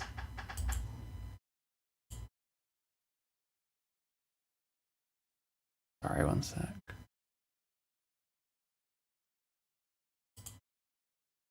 What does a trans woman have in common with all women? It's that she identifies as a woman. I don't identify as a woman. Same with non-binary people. Okay, it is actually the most useful and consistent definition. No, it's not. You're saying that it's just whatever someone calls themselves. There's a lot of anti-use, actually. There's a lot of potential for people to misuse it. Categorization technique that we have, if you think about it, you know? No, that's just not true at all. Just makes sense. So at some No, it fucking doesn't. point in the video, he says cis-identifying non-conforming males versus trans-identifying males. What he's referring to here is cis men and trans women. He's categorizing people by their sexual anatomy, which does not come up in any societal sense other than medical and sexual, and like the dating market. And like legal, you know. And that's it. In day-to-day life, in most... You can tell this guy's not a feminist, can't you? Like... He's categorizing people by their sexual anatomy, which does not come up in any societal sense other than medical and sexual. What about employment? What about the gender pay gap? Do you know what the gender pay gap refers to? It refers to things like women needing much more time off than men because they're more likely to get pregnant. So they're less likely to get, you know, decent paying jobs because the company is going to be like, well, we could hire this man who maybe he's going to knock someone up one day and need a couple of weeks off, like paternity leave. Or we could hire this woman who might get knocked up one day and need like fucking 6 months plus off because she's going to be pregnant and having a new baby. If she comes back at all, maybe she won't. So they're going to prioritize the man. It comes up in so many different ways. Like sex is incredibly important in a lot of ways. And like the dating market. Yeah, statistics of violence. Yeah, the government needs to know it for demographic purposes, for understanding what demographic commits what crimes, so that they can maybe take steps to try and redress that, to bring down whoever's doing way too much of X, Y, or Z by whatever means. It's just, I don't know how you get to this point. I just don't know how you get to this point. I don't know if this is maybe the kind of former alt-writer going into like the progressive thing, where because they had a very unfeminist view of the world before, now they're compensating by doing like gender blindness or like sex blindness or whatever. But we know that doesn't work for like race and stuff. Why would it work for like sex and like gender? You have to know who people are in certain official capacities. And it affects loads of different ways in life. Like, has he not spoken to a woman? Has he not spoken to a woman about all the ways that her biological sex, like, kind of prescribes her life? How she's treated in society because of it? What opportunities she might not be due because of it? Or, like, how this has worked historically? It's terrifying. And that's it. In day-to-day life, in most contexts... Usually it's MTF that like, I am a woman. Well, I mean, I say I'm a trans woman. I'm not a woman, I don't think. I accept trans woman because it's true. To say that I'm just a woman in the way that any other woman is a woman, well, no, I was born male. And in the overwhelming majority of senses, trans women fit into the same categories as cis women. Most people who use the word woman don't even know what they mean when they say the word woman. They're referring... No, they mean female. And they're going to see some trans women and interpret them as female. And that's fine. There's nothing wrong with that. Majority of senses, trans women fit into the same categories as cis women. Disney's justifying, and he's just going to skip on to the next point. People who use the word woman don't even know what they mean when they say the word woman. They're referring to a vibe that someone gives off, through which they... It's true they are referring to a vibe someone gives off when they're just around someone and they don't know anything about them. But they do map it onto something. They're not calling this person a woman based on a vibe. With nothing that it maps onto. They believe that woman means female. They're meeting the odd male person whose vibe, suggests that they are female rather than male. They are mapping it onto something. They assume the person's preferred gender identity. And if they're wrong, they will be corrected and all will be fine. Unless you're like... Yeah, all will be fine. Don't worry about all those fucking TikToks of trans men screaming in back rooms at work or in their car because they got misgendered again, critical and want to ask about their sexual anatomy. Then you might have a problem. Reason 3. Trans identity isn't valid. That was like really fucking bad. That was shocking. That was fucking shocking, man. We're 2 for 2 so far. I don't like the King Critical video very much. I haven't liked either of the responses so far. Next is Lucy Hayes. I know very little about this person. Sexual anatomy. Then you might have a problem. Reason 3. Trans identity isn't valid because it does not reflect the significance of societal expectations. Trans identities very much reflect the significance of society. Hang on, sorry. And want to ask about their sexual anatomy. Then you might have a problem. Reason 3. Trans identity isn't valid because it does not reflect the significance of societal expectations. I find, like... I actually find that bizarre. It's going to depend how he, like, explains it. But there's an awful lot of ways in which that is just not really true. Just from that sentence alone. Like, societal expectations. I mean, people transition because of societal expectations or what they perceive as such. I'd say it probably is the same for me. Like, you're going to get men that just... They don't like being in competition with other men because they always just kind of fail. And like they want to exclude themselves from all that. You're going to get men that don't measure up to what society expects men to be. And if that's consistently being drilled into them and they get fucking bullied for being too feminine their whole lives, they're probably going to try and hide from all that shit by being a trans woman. Okay, well, I'm not a feminine man anymore. You can't call me a fucking gay lord. You can't call me a fucking sissy anymore. Because I'm actually a trans woman now, you know what I mean? You'll still call me that for sure, you know, but... Just off the bat, this argument from King Critical sounds bizarre. Trans identities very much reflect the significance of societal expectations. The way that society expects men, women, and any other person to look, act, carry themselves. Those are all societal expectations, and they can be at odds with how we experience our own bodies, as at odds with how we experience ourselves, which is why there are cases in which women who are assigned female at birth sometimes are deemed by society as men. They are transvestigated. They are suspected not to be... Isn't this an issue for men to sort out? No, I don't think so. I think that ultimately, if you point at an issue that men are having and say, well, you need to sort this out. Well, what if they don't? You know, when there's issues in society, it should be on all of us. This is how I picture Niara. Jesus Christ. I'm being nice, Were assigned female at birth sometimes are deemed by society as men. They are transvestigated. They are suspected not to be women because they don't meet those societal expectations. That is a thing that happens in sports, for example, when boxers who perform too much, have too much testosterone, have too many masculine features, or might actually have internal testicles. Rather, features that are considered to be masculine by society. I'm really sorry about the noise, by the way. I think the dryer's on right now. Is when those expectations become detriment rather than a thing that is useful. Societal expectations then oftentimes become societal demands. Imagine if you went on holiday in the southern United States and you saw... Yes, the problem is he's going to explain and it might have nothing to do with that. But the problem is the way that the way he's like opened it does sound really bizarre. To say that trans identity doesn't reflect the significance of social expectations, I don't know, man.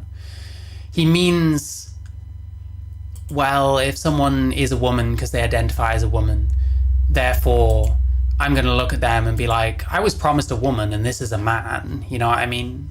But again, that depends on what you see. That depends on whether that person passes or not. If it's that person, yeah, you might feel that way, no offense to them. I say what I see, you know. It's on you to pass better if you want me to consider you a passing trans woman. But it depends what you see. or advertised a plantation, but what was marketed as significant and unique about this plantation is it was entirely operated by black people. This is a very strange example, and I'm not exactly sure why that would be Why is he cutting in here? Just wait. the big selling point. Obviously, this is not what you'd expect, so you go there excited to learn about this unique slice of antebellum history. But when you get there, you discover from some family portraits that the people who operated the plantation were actually white. Just unambiguously, clearly white. One problem with that is that it was interesting when you thought that this was a plantation entirely operated by black people, so it's Are we talking about like false advertising? significant when you find out that isn't actually true. I think where we're going with this, it's something like, yeah, he says something, because I have seen this video. He says something about, oh, we might think, oh, women are getting taller, but actually it's because we're considering more male people, women. A few things are being done here.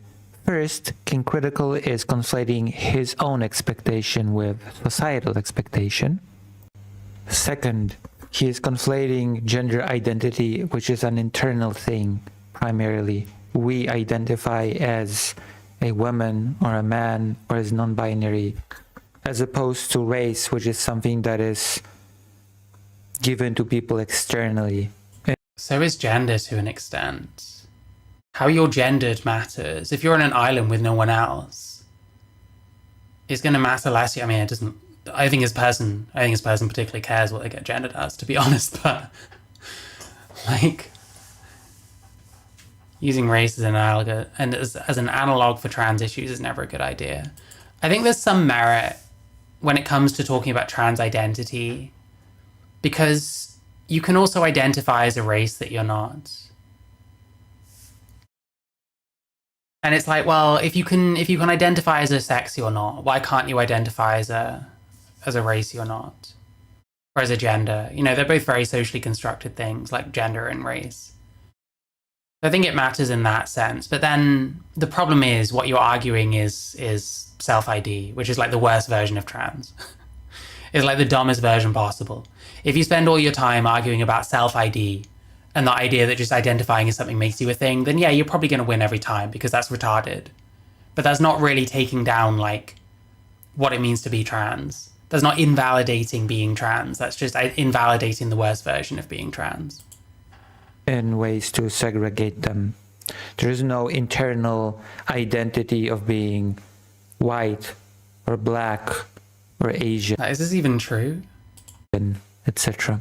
This is the issue of trans identity. We might observe, wow, women are getting on average a lot taller. Yeah, here we go. Okay.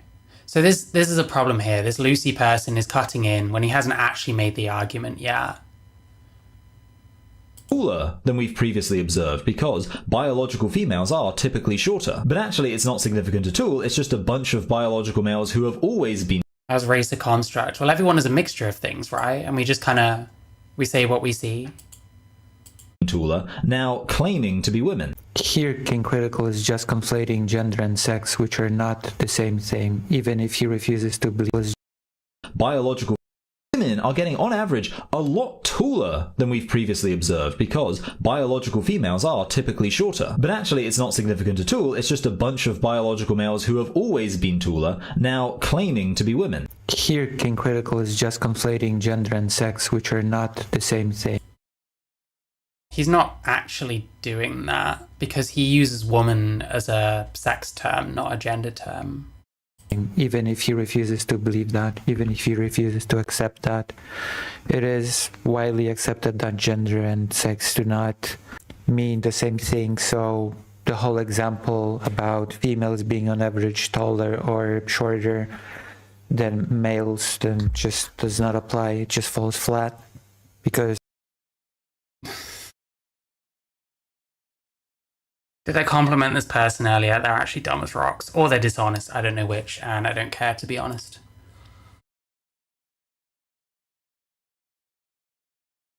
Like, what are we saying? What are we saying here?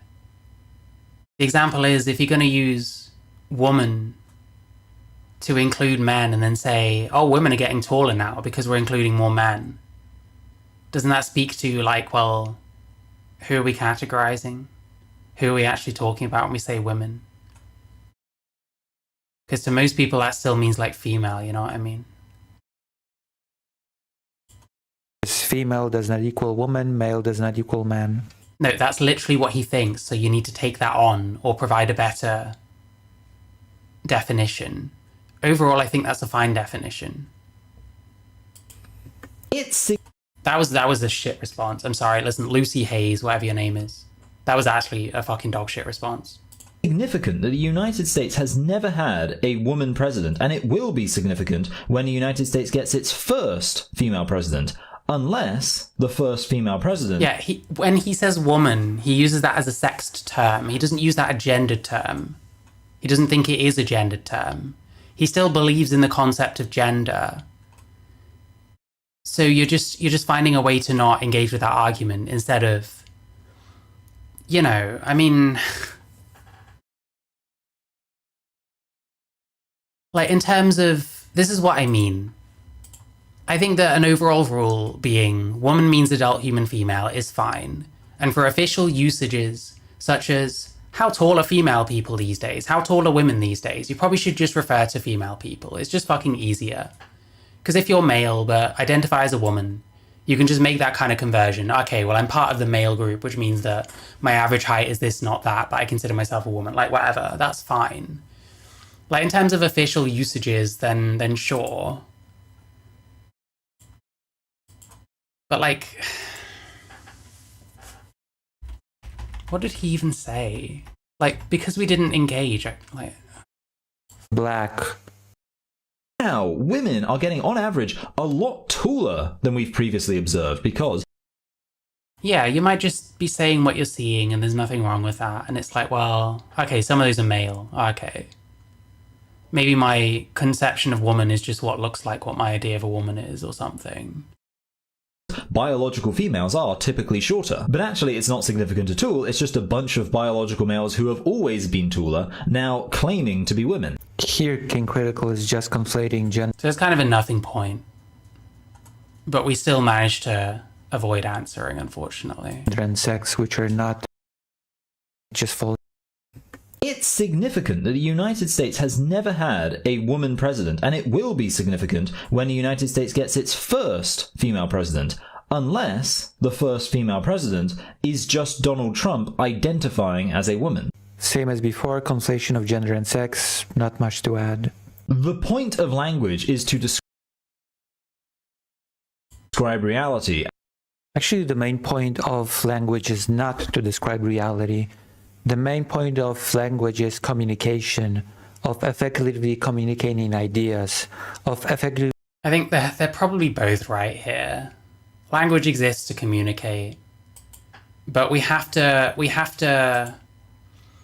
like, the words we use have to mean things in order to be able to communicate, you know? So they're not, neither of them are really wrong to say that, but like, people don't use language to refer to some shared reality, some objective reality, you know? People use language to express their version of reality, which isn't always going to map up to what people consider objective reality. And, you know, whether you even believe in objective reality, I guess, is its own thing.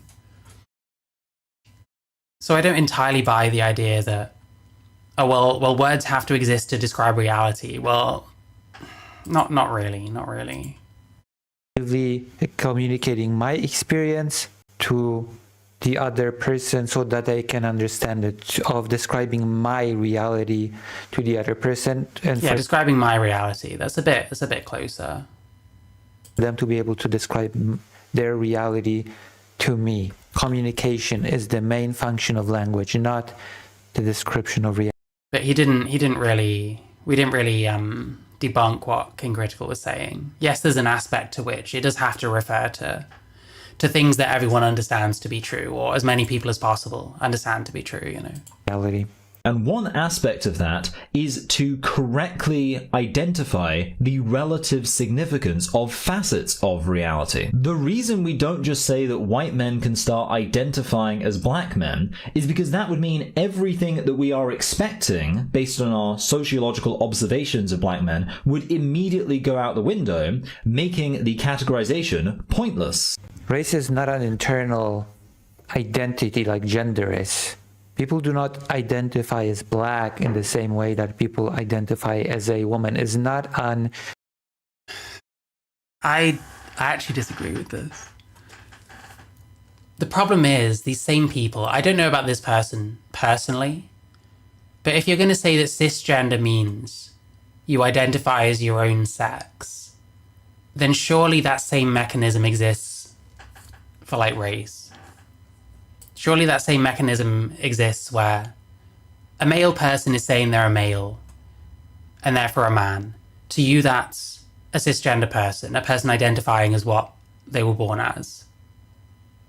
So surely you can, I mean, surely everyone identifies with their race in the same way. I'm white. I don't identify as white, in my opinion, because I don't believe in like that kind of, that's worthless to me. It doesn't matter.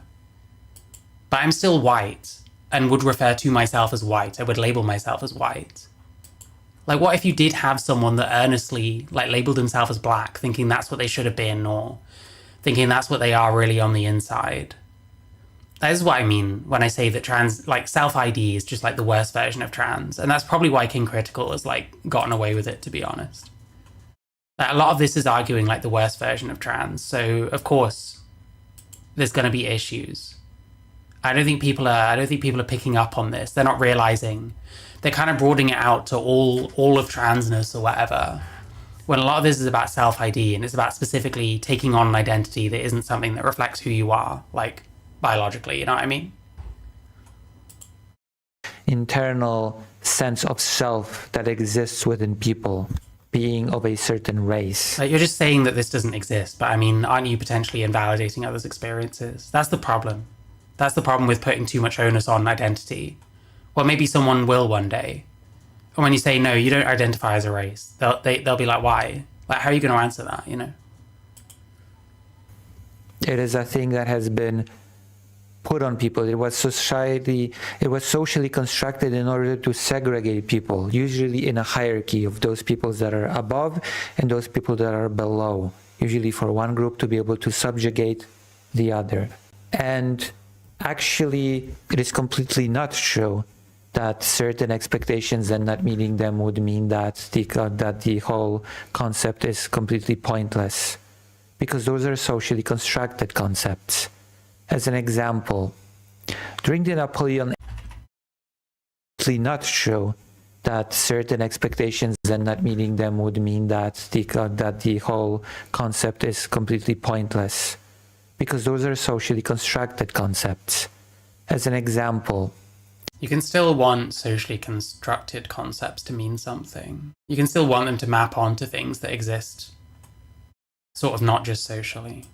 During the Napoleon era, when Napoleon was looking to subjugate Haiti, there was a revolution in Haiti, and Polish soldiers were used by Napoleon to help stop that revolution, to defeat the Haitian people. And upon going there, Polish people realized that the people of Haiti were fighting for their freedom, were fighting for their liberation, just much like Polish people were at the time. And they switched sides and fought against Napoleon's forces. And Haiti ended up winning. The people of that place ended up forming a state. And the Polish soldiers who helped achieve that goal were given the legal status of being black, which means that effectively this whole argument... Well, yeah, no, that's my point. I don't need to identify as white because I am. A man doesn't need to identify as a man because he just is a man. But I don't know about this person, but people that believe in all the self-ID kind of stuff, they believe that everyone has a gender identity.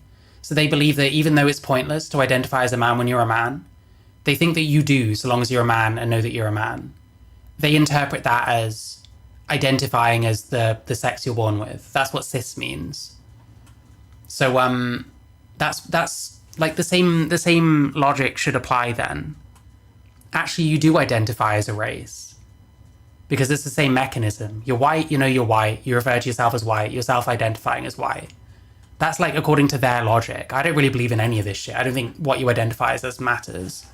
I don't think what you identify as matters, excuse me.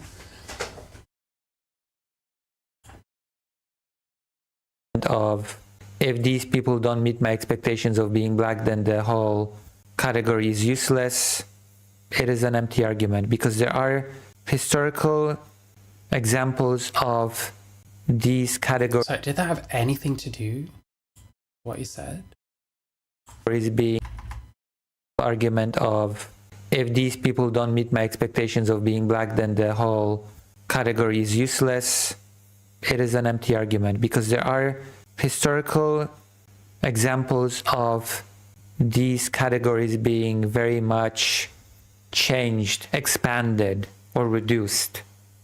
People were very much included into the category of white within the United States, even though before they were not included in it. The exact same thing would be... Yeah, I guess we're referring to like the not one drop thing, like people used to be referred to as black. So you could say, well, if I went to a plantation thinking it was black people that ran it, but actually it was white people, maybe it was not one drop shit and these people were like 1% fucking African or some shit. And that classified them as black. I'm not sure. True if I started identifying as a woman. You can no longer talk about women. Listen, I'm trying to steel man people as best I can, but like everyone is just making me switch off, to be honest. Defying social expectations or advancing their position in society, because the position of women in society loses all meaningful connection to previous expectations as soon as you start allowing biological males to identify as women. No, it doesn't. It absolutely doesn't. Because historically, in many countries, there was no single expectation connected to a single word socially when it came to changing societal status, when it came to changing the position in the hierarchy of society. In the Polish I feel like this probably isn't true, but I'm not sure. language, for example, historically, for the longest time, there was no single word to describe woman. The single word did not exist. We had many different words to describe people that we now call women. White-headed, wife, and a few more. Noble lady was one of them. And they all were related to the social status, social standing, or even being married, etc. Those were the things that define what word you would use. And when the word first appeared in the Polish language, it was considered derogatory by people of certain social statuses, such as noble ladies found the word woman to be derogatory because they thought that they would be made equal with lower peasant women.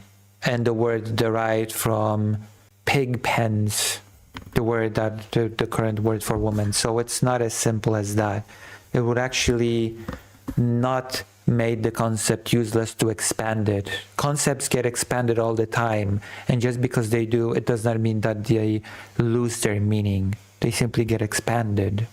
Reason for trans identity isn't valid. That presumably debunked something. I don't fucking know, dude. Why am I being told that any of these people are fucking good at anything? Why? Why do we uplift the worst fucking trans people to represent us? And the worst fucking allies to represent us? It's so fucking annoying. I don't know. Because it is not continuous with his... Here's actual Jake, by the way. This guy is actually retarded, believe it or not.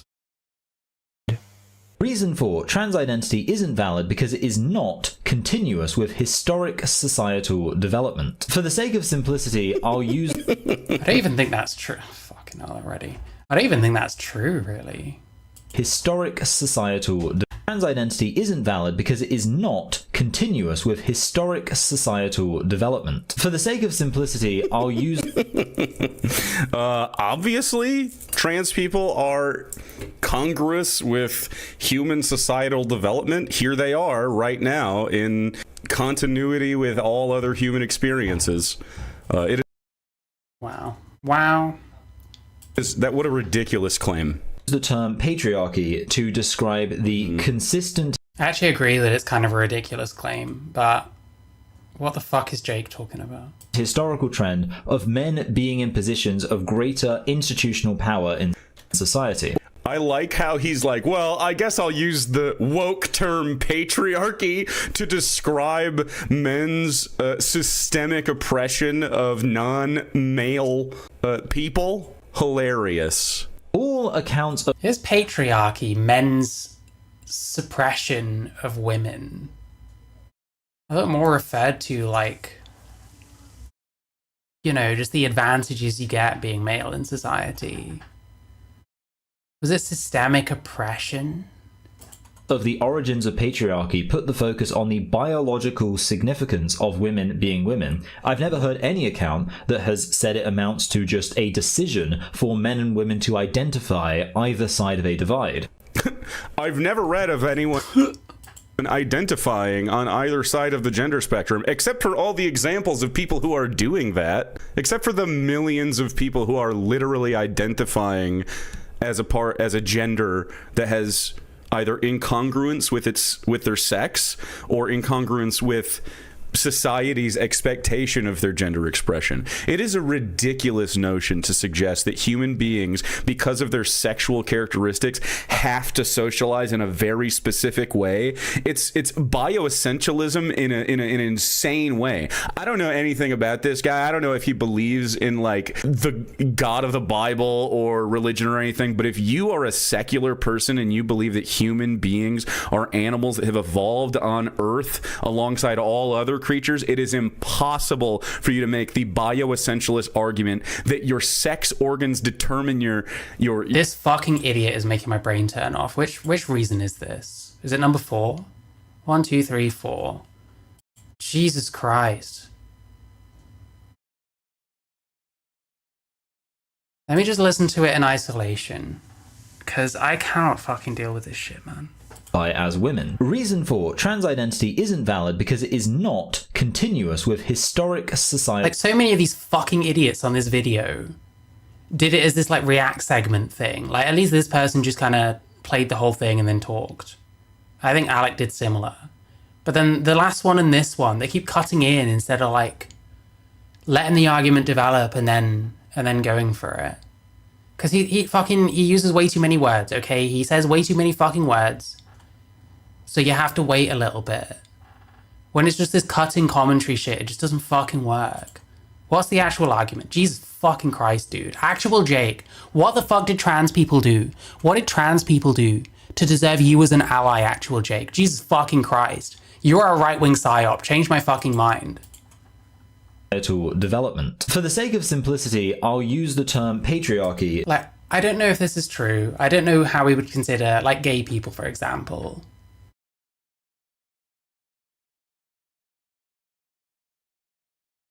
You know, is identifying as gay, is identifying your sexuality is not what you'd expect it to be, is not heterosexual. Is that continuous with historic societal development? I don't know, man. To describe the consistent historical trend of men being in positions of greater institutional power in society. All accounts of the origin... Isn't this just all solved by just continuing to use trans woman? So you know you're talking about a male person who lives as a woman. Like, wouldn't it just be easier if you're like, okay, that's not a woman, that's a trans woman. Like, that's fine, isn't it? Of patriarchy put the focus on the biological significance of women being women. I've never heard any account that has said it amounts to just a decision for men and women to identify either side of a divide. When women were oppressed, the decision about who to oppress was made based on biological sex. When it comes to property law and things like that, they weren't asking for your pronouns. I've heard trans activists say that trans women were excluded from being allowed to vote before the suffrage was extended to women because they were women. That is sheer nonsense. And certainly biological females couldn't be granted suffrage as men based on trans identity. With sociological terms, the point is to understand society, but society is continuous with its past. So when you detach a sociologically, analytically useful term from its history, I think, are we also potentially treating it? Sorry, people are doing the fucking bins today. It's fucking loud. Is there potentially a bit of an issue here where he's treating it as if we thought woman meant female until this certain point in time, and now woman means like a male person as well? Like, that's a very recent development if that's the case. And it's evolved over time as to how trans people are like referred to and what their place in society is.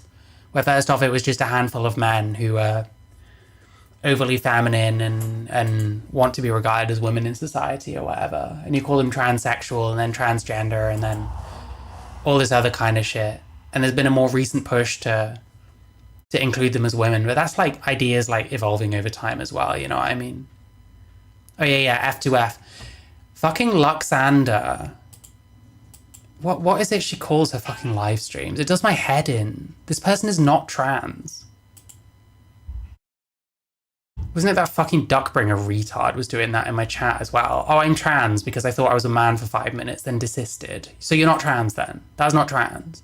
That ain't no fucking trans. Yeah, just chatting trans stream. What do you mean trans stream? You're not trans. Stop calling yourself trans. You're not trans. Fuck off. It suddenly is no longer useful. If you're advocating changing the definition... Yeah, I think the problem is as well, like so much of this, you can say, well, ideas do just kind of evolve over time and language changes with it. This might just be a case of that.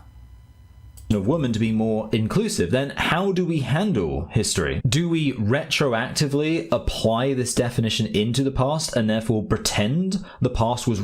Some people do. I don't think it's right to. Generally, like, just use trans woman. Woman and trans woman. There you go. It's so fucking simple. The amount of times it seems like there's this big gulf between someone like King Critical and someone who's trans or whatever. There really isn't. Like, just use a different term for woman as for trans women. And if this person personally does not want to use trans woman, then that's up to him, ultimately. Radically different from it is. And the other thing is, we can't retroactively start calling people trans, because trans just means something very different to what it likely meant for whoever these people were that were gender non-conforming in like years gone by. It's not really a good idea to apply our modern conception of trans and gender onto previous like societies. So trans is a modern thing, and you're only really going to be referring to, you know, probably about the 50s onwards or something. And then more and more, like the last 10, 20 years, where it's become much more mainstream, you know? Like, ultimately, there is a place where you start talking about trans women as well as women, where you wouldn't have before that, because it just wasn't really a concept that existed.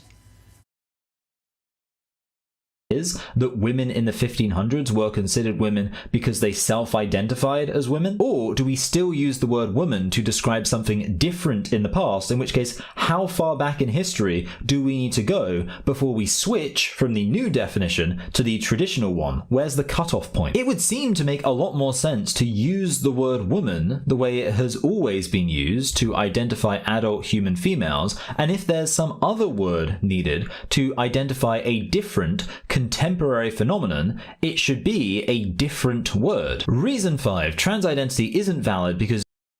Wow. So I'm not exactly in like agreement with what he's saying. And I think a lot of this shit is like very easy solutions that plenty of trans people do take on. Plenty of trans women don't actually think that they're literally women. Alright, let's try again with fucking actual joke. Now I understand the argument, because I'm not going to get it. I'm not going to get it listening to this fucking idiot. It's worse than Famios. You know, these people that like cut in every fucking 2 seconds, giving their 2 cents. Just shut up. Just shut up. isn't valid because it is not continuous with historic societal development. For the sake of simplicity, I'll use... Obviously, trans people are congruous with human societal development. Here they are right now in continuity with all other human experiences.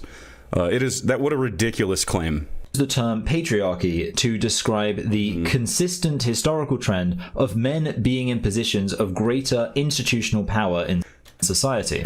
I like how he's like, well, I guess I'll use the... Yeah, I don't know if he's describing patriarchy correctly either.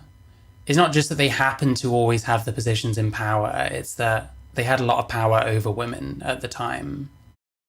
So maybe actually I lean towards this fucking guy's, like, conception of patriarchy in a way. woke term patriarchy. But then maybe he's just putting it in a weird way, I don't know. To describe men's systemic oppression of Very few trans women don't believe they're women, maybe 10 years ago. I'll take a source anytime, go ahead. Male people. Hilarious. All accounts of the origins of patriarchy put the focus on the biological significance of women being women. I've never heard any account that has said it amounts to just a decision for men and women to identify either side of a divide. I've never read of anyone identifying on either side of the gender spectrum, except for all the examples of people who are doing that, except for the millions of people who are literally identifying as a gender that has either incongruence with their sex or incongruence with society's expectation of their gender expression. It is a ridiculous notion to suggest that human beings, because of their sexual characteristics, have to socialize in a very specific way. It's bioessentialism. Oh, a source that almost every trans person thinks that they're literally the sex that they're going towards, or very few don't believe. You don't hear from lots of trans people because lots of them are just trying to live their normal lives and shit like that. My perspectives are more common than you're seeing. Trust me on that. In an insane way. I don't know anything about this guy. I don't know if he believes in like the God of the Bible or religion or anything, but if you are a secular person and you believe that human beings are animals that have evolved on Earth alongside all other creatures, it is impossible for you to make the bioessentialist argument that your sex organs determine your self-expression and how you are to feel inside in reference to that. What a absolutely asinine proposition by this guy. When women were oppressed, when women were oppressed. Yeah, I guess to the degree that they were oppressed more in the past means now they're not oppressed at all. This guy has no fucking brain. How come every single one of these dudes has a bunch of books, by the way? It's always like, hey, by the way, I have a lot of books. I have a lot of books. I haven't read a single fucking one of them. I haven't retained any of the information from these tomes of knowledge. I have, however, decided to virtue... I actually fucking can't stand this guy. Jesus fucking Christ. They divide. Decision for men and women to identify either side of a divide. What was the thing about when women were oppressed? I feel like he's just kind of hearing things and reacting without checking what the context is. Being allowed to vote before the suffrage was extended to women that has said it amounts to allowing biological males to identify expectations or advancing their position in society, because the position of women in society loses all meaningful connection to previous expectations as soon as you start allowing biological males to identify as women. Reason for trans identity isn't valid because it is not continuous with historic societal... I went back too much. For fuck's sake, man. Where does he say oppressed? Let me just find it. Yeah, that's what I mean. I don't think he's saying when women were being oppressed. He might be saying when it was happening that women were oppressed, it's because of this, or you know what I mean? Yeah, for fuck's sake, dude.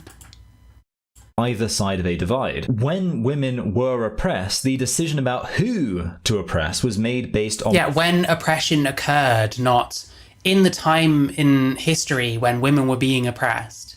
Jake is so fucking stupid, man. No, he doesn't mean when they were more oppressed. He means where oppression happened, you know. When a specific example of oppression was happening, it was because they were female and they're being oppressed by males. You know what I mean? He's not talking about back when women used to be oppressed. Like, actual Jake is just stupid.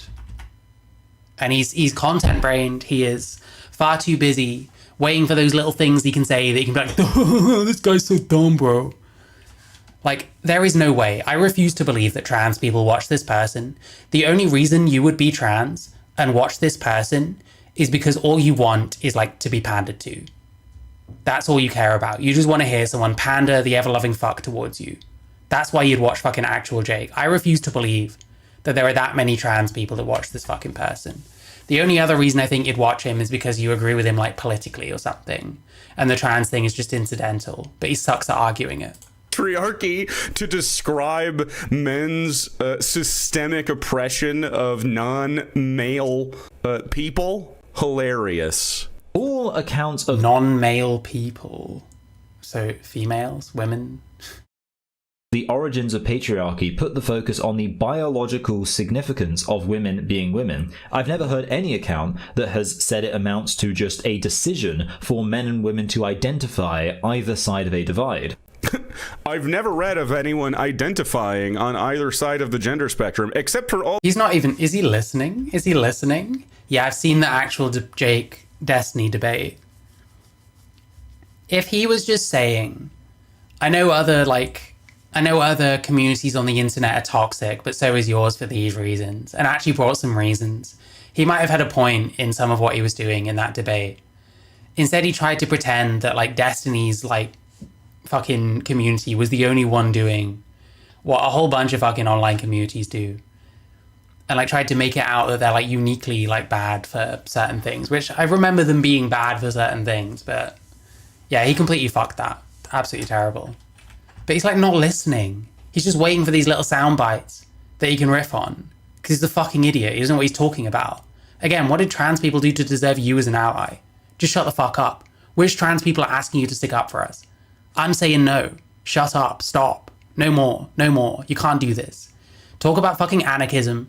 Put your shitty fucking corn suit on. Make a twat out of yourself in debates. That's what you're good at. Trans shit, just leave us alone. Leave us alone. Not interested. Significance of women being women. I've never heard any account that has said it amounts to just a decision for men and women to identify either side of a divide. I've never read of anyone identifying on either side of the gender spectrum, except for all the examples of people who are doing that. This is like stereotypical TRA shit. Just getting completely the wrong idea of what he's saying, and then smugly taking it down, as if he said the most brain-dead thing on earth.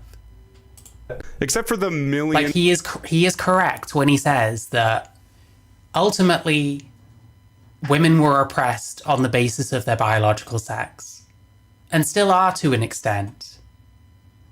And trans women can't really take on certain women's struggles. Doesn't really make sense to consider trans women part of the gender pay gap. Because if trans women are earning less than the average, it's not because they're going to get pregnant one day, so they're not getting the same opportunities. Of people who are literally identifying as a gender that has either incongruence with their sex or incongruence with society's expectation of their gender expression. It is a ridiculous notion to suggest that human beings, because of their sexual characteristics, have to socialize in a very specific way. What are we even talking about now? When did he say any of this? It's bioessentialism in an insane way. I don't know anything about this guy. I don't know if he believes in, like, the God of the Bible or religion or anything, but if you are a secular person and you believe that Yeah, listen, I think biology should determine which kind of lives you lead as little as possible. And where there's still instances of that going on, it should be dealt with for sure. Beings are animals that have Does he mean they didn't have the choice to opt out of oppression based on gender identity? Yeah, I think that would be part of his point. Evolved on Earth alongside all other creatures, it is Like, again, we come back to, I agree with plenty of his points about gender identity, but I think that gender identity is the worst version of, like, you know, trans rhetoric or whatever. It's the worst. It's around the worst arguments that you can make for trans people existing. Well, they identify a certain way. That means nothing. Impossible for you to make the bioessentialist argument that your sex organs determine your self-expression and how you are to feel inside in reference to that. What a absolutely Bro, he's talking about how women were oppressed on the basis of their sex in history. Like, how are you going to argue against that? You don't, so you just make something else up. This is insane. 9 proposition by this guy. When women were oppressed, when women were... Do you see what I mean? There we go. There it is right there. I understand now. So he doesn't wait for him to explain what he's actually saying, which is that in instances of oppression of women, because it's worded this way, he doesn't even wait. He just pauses. Oh shit, that's the thing I can make sound stupid. This guy sucks. Actual Jake fucking sucks. Oppressed.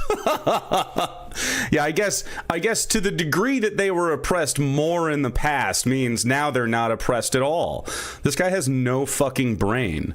How come every single one of these That's prime projection. dudes has a bunch of... Is this guy high by any chance? I bet this guy smoked a shit ton of weed before doing this. There are too many people out there that smoke weed that need to not smoke weed. I'm sorry, man. books? By the way, it's always like, hey, by the way, I have a lot of books. I haven't read a single fucking one of them. I haven't retained any of the information from these tomes of knowledge. I have, however, decided to virtue signal that I have a very slim bookshelf with some information on it. Not that I'll ever access it. Not one of these fucking... Look at these. Not one of these has creases. None of these has been cracked open and spent time with. They don't have bookmarks in them. They don't have markings on them. The spines are fully intact. Absolutely fucking ridiculous virtue signal from a guy like this. This is like schizophrenic. Yes. Decision about who to oppress was made based on biological sex when it comes to property law and things Gummies consumer, hey maybe. Jesus. like that. Property law as enforced by the violent men that have enforced the patriarchal system because they took advantage of one sex's sort of like, I guess, societal expectation to keep having children. Isn't that what he's saying? Isn't that what he's fucking saying? Aren't you just saying the same thing as him, pretending that you're debunking him when actually that's basically what he's saying? Like, oh my god, dude. As far as I'm aware, King Critical doesn't think you should conform to expectations of your sex. I guess I half agree. I think maybe he does in some ways, but I need to work that out more. But like that's my whole point here. There are things you can say to push back against King Critical's arguments, for sure. And these people are consistently not hitting any of them. These people are consistently getting the wrong end of the stick, or just hand-waving things with like thought-terminating cliches like, well, sex and gender are different, which, you know, really doesn't necessarily deal with what he's saying. I disagree with plenty of what he's been saying, and none of these people are fucking... None of them are giving me anything here. What, the first one went on about a bunch of irrelevant shit for fucking ages. Alec doesn't have a clue what he's fucking talking about. This person is even more fucking full of wind than fucking KC is. And actual Jake is a fucking retard. Doesn't understand English, I guess. And so you use the time that they're incubating our young to violate their consent, to dominate them. You keep them pregnant so that they can't fight. You know, they love their kids, so they're not gonna risk the kids' safety to try to fight and lobby for their own personal freedoms. And now you see a modern society where women are not beholden to men's primary access to resources like in the past where he thinks it's better.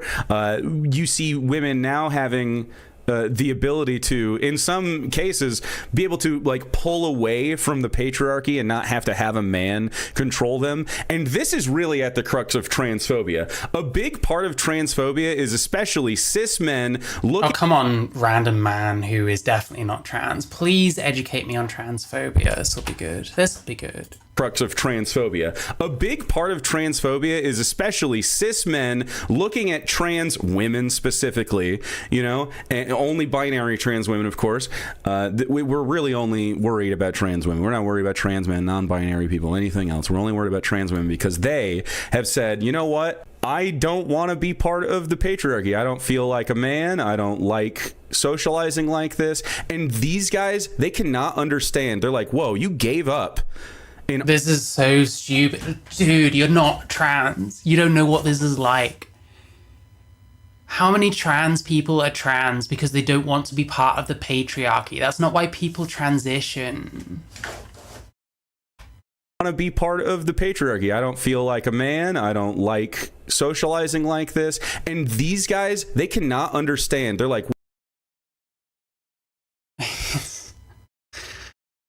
what are we saying? It is especially cis men. Like, are cis men overwhelmingly bothered by trans women who don't want to be part of the patriarchy? Is that why they don't like trans women? I just don't think that's true.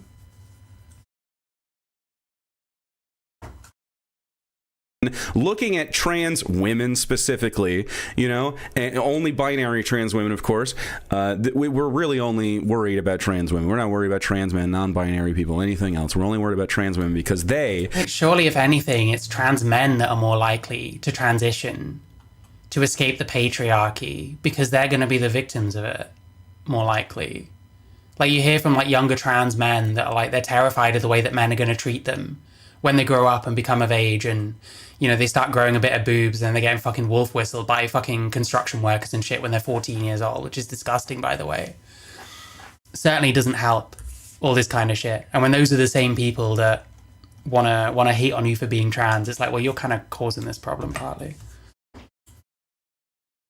Have said, you know what? I don't want to be part of the patriarchy. I don't feel like a man. I don't like socializing like this. And these guys, they cannot understand. They're like, whoa, you gave up an arbitrary hierarchy that we have put in place for like thousands of years.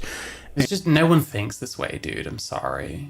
And I don't know why a man would leave that. And trans women are like, well, I'm not a man, that's why. I mean, I just don't feel like that. And they're like, but the patriarchy, you have to participate this way, because if you're a woman and I can't control you based on your reproductive... Men treat man worse than women. Yeah, there's some truth to that.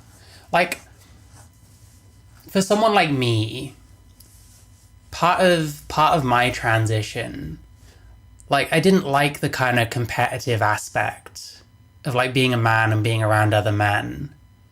I didn't like that. I didn't fit into it, and I just always lost. And I think, you know, sometimes you'll feel like... Yeah, not all men are patriarchal, for sure. I sometimes feel like... How do I put this? Fuck, how do I put this? I need to think about this for a sec. It's like, for some trans women, it's like, well... You know, maybe I'll be seen as prey rather than competition by other men. But, like, what's worse? You know what I mean? What's worse in that regard? At least in some aspects, men are more likely to leave me alone if they see me as a woman. Like, if things start getting physical, they're less likely to be targeting me. Because men usually, you know, punch each other men. Punch other men, you know what I mean?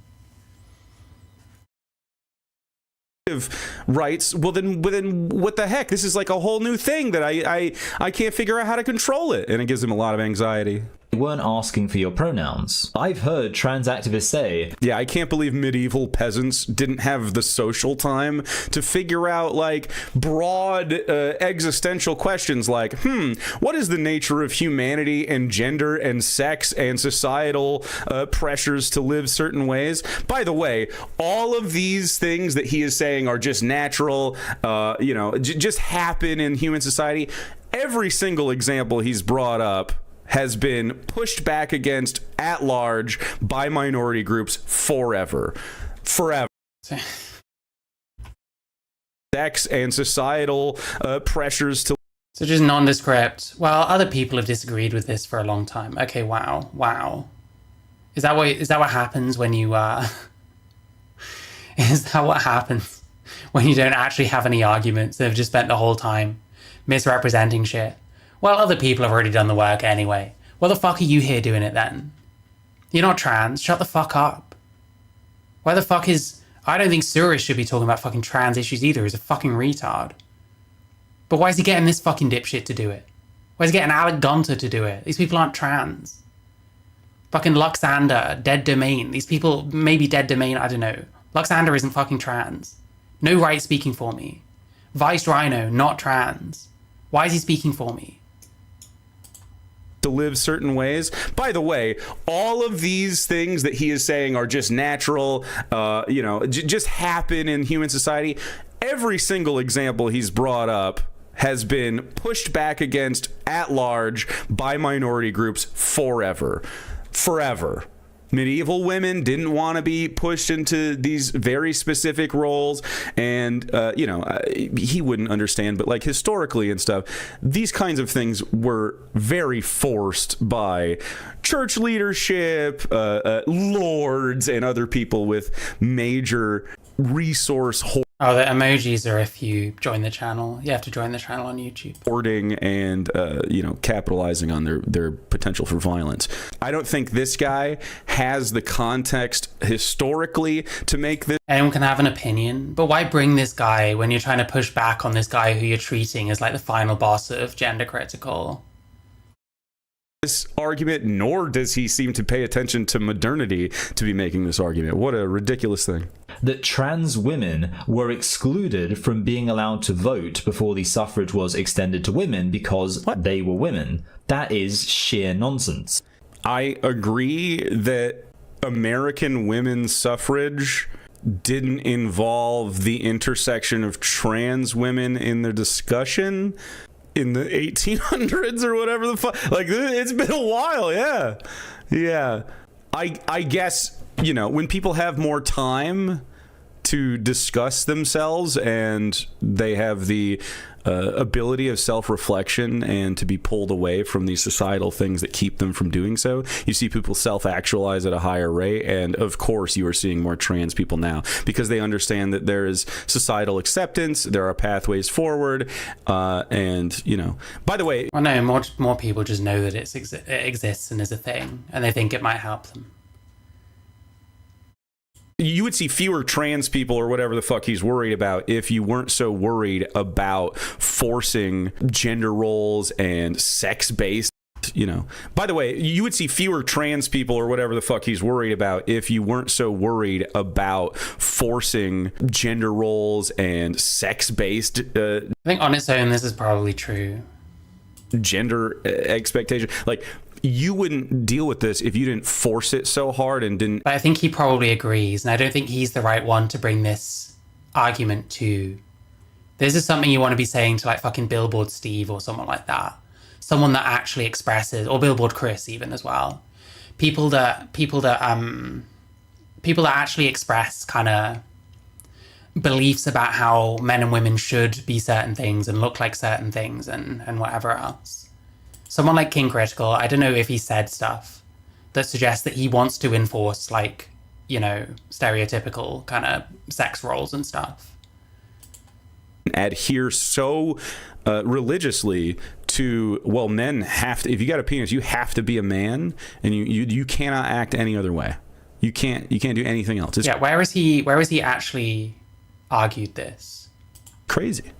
And certainly... It's like he fundamentally doesn't understand his position. He's talking about, like, trans identity. He's talking about calling yourself a thing and therefore being that thing. Biological females couldn't be granted suffrage as men based on trans identity. With sociological terms, the point is to understand society. He's, like, making a bureaucratic argument, like, well, in the 1800s when they were talking about suffrage, they didn't include in the language trans people. Wow. Oh, yeah. Be a man, and you cannot act any other way. You can't do anything else. It's crazy. And certainly, biological females couldn't be granted suffrage as men based on trans identity. With sociological terms, the point is to understand society. He's like making a bureaucratic argument, like, well, you know, in the 1800s when they were talking about suffrage, they didn't include in the language trans people. Wow. Shocked. But society is continuing. I don't even know what he's fucking... Like, what is he saying with any of this? What is he actually... I can't listen to this shit, man. I can't listen to this fucking idiot. With its past. So when you detach a sociologically, analytically useful term from its history, it suddenly is no longer useful. If you're like what? Advocating changing the The radical empathy thing is still quite badly motivated, though. It still is about, well, if people are going to understand, like, if I'm going to talk about people and why they're wrong, I have to, like, try and actually empathize and then understand them. It's still coming from the place of, these people are wrong, you know what I mean? definition of woman to be more inclusive, then... The definition of woman?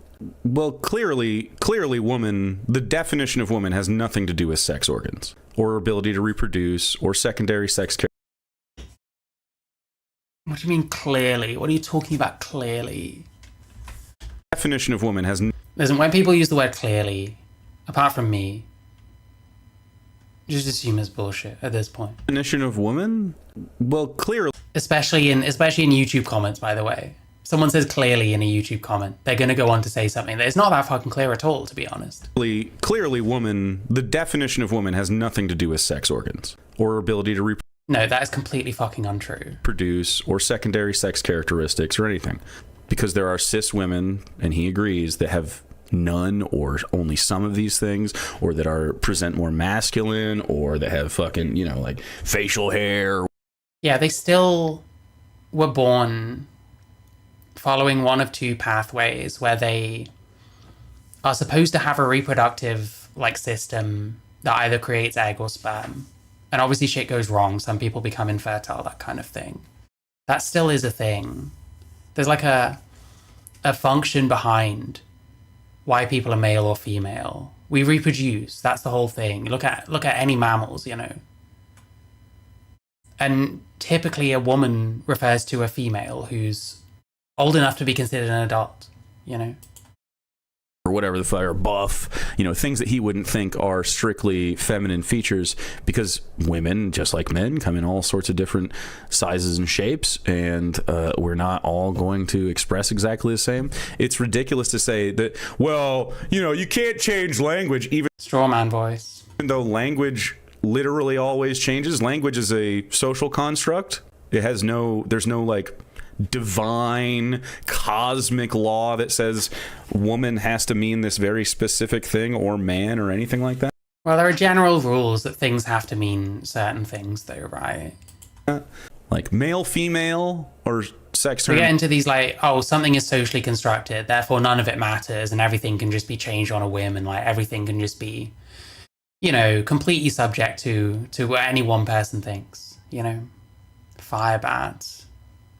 This isn't the trough. I'm sorry. Man, woman are social terms. And I mean, it's obvious that you're not ready to join modernity with the rest of us. How do we handle history? Do we retroactively apply this definition into the past and therefore pretend the past was radically different from it is? What? So there were trans people in the past that we can discuss as trans. There are also people who probably didn't have the language to understand that they were trans.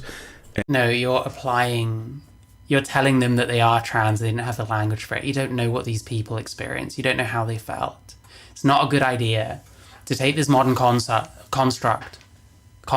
whatever, and start applying it to people in history. It's better to just not do that. And accept that it's a pretty modern thing. It's a pretty modern way of seeing and understanding gender and how different people express themselves and stuff.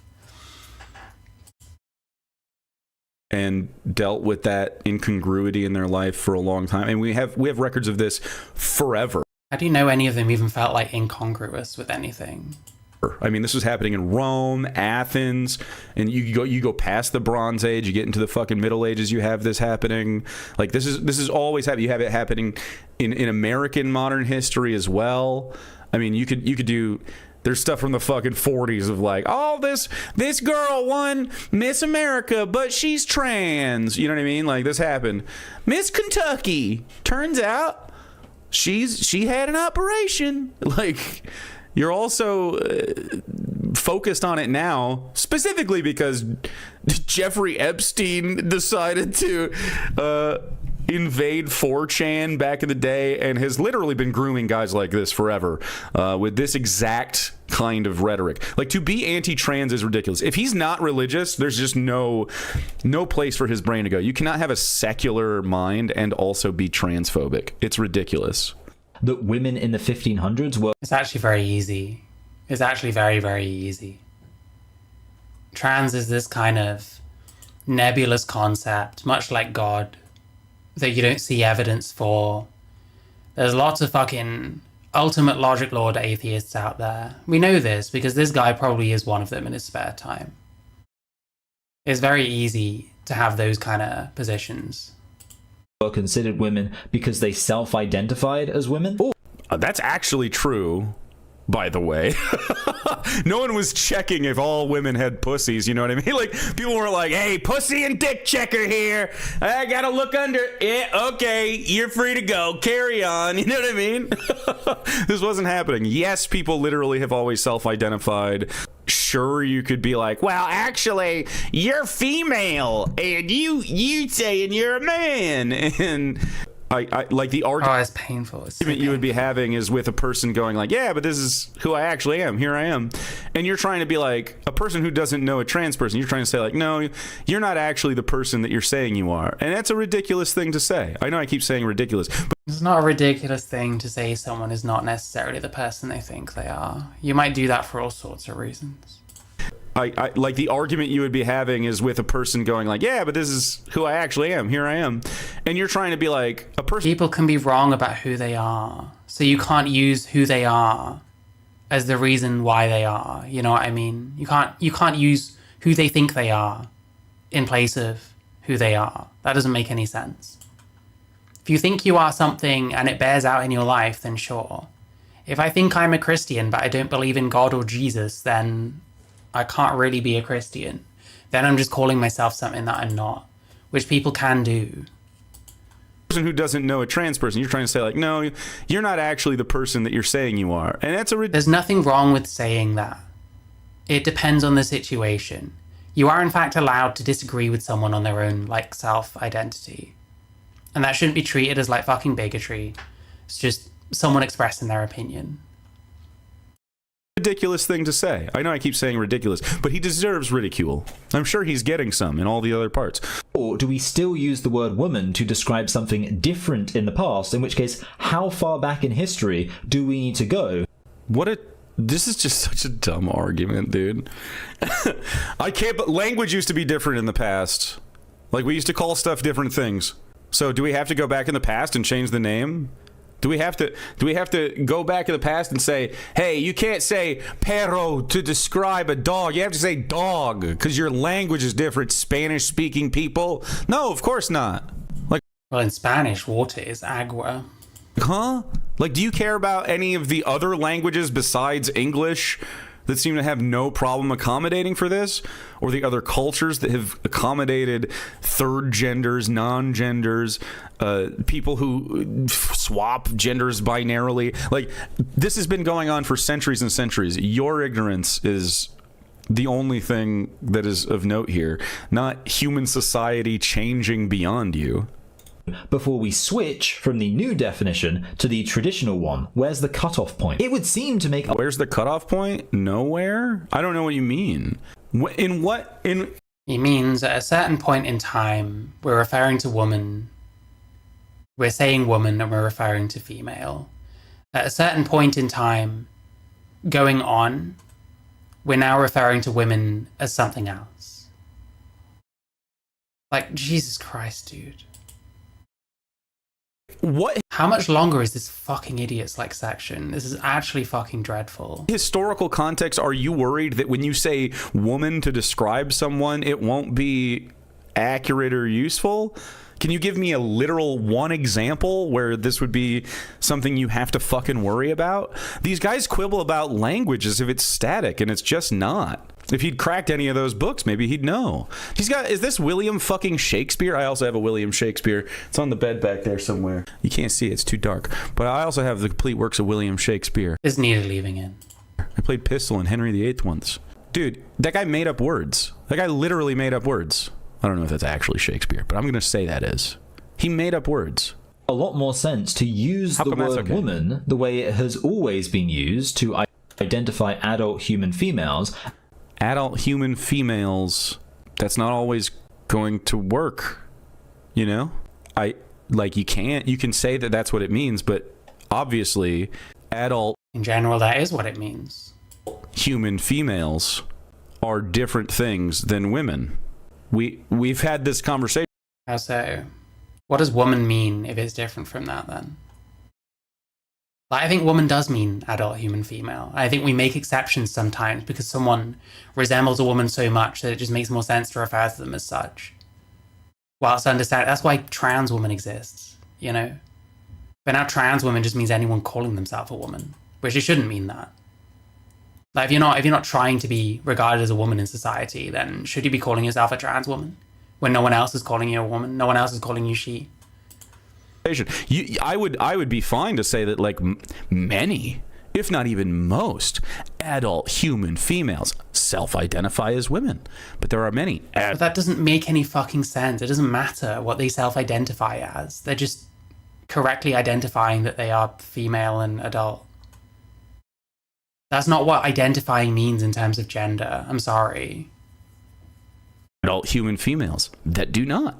And so the language you're trying to say... Misunderstood. Shakespeare isn't to make up words. It's to reinvent words the public already use and put them into art. That was the dumbest shit he said. Yeah, fair enough. Yeah, it's like, I mean... Shakespeare is as much like poetry in a way as it is like, you know, playwriting, like putting on a show. It's like wordplay and shit like that as well, you know. Must stay so pure is ridiculous. The language has to change because it needs to accommodate reality, but you're just trying to deny reality. Now, of course, he would make the argument that... What reality is he talking about? Identify as women, but there are many adult human females that do not. And so the language you're trying to say... So why is it what they identify as that matters here rather than what they are? So why not just use adult human female to mean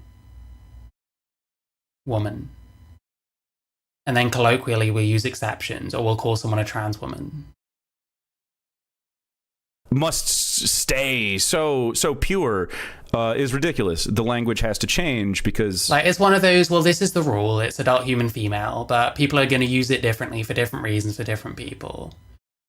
Like, to get really autistic and everyone has to only ever call someone by what sex they are is really stupid and annoying, and people shouldn't do it. And it makes this guy's side of the aisle look pretty stupid. But, like, what the fuck are we even saying here?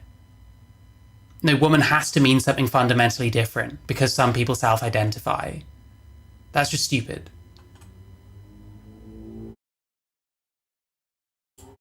It needs to accommodate reality, but you're just trying to deny reality. Now, of course, he would make the... Like, what reality is he denying? You won't say anything. What, their self-identity? Self-identity exists purely in people's heads. And it is on anyone else to accept or not accept their self-identity.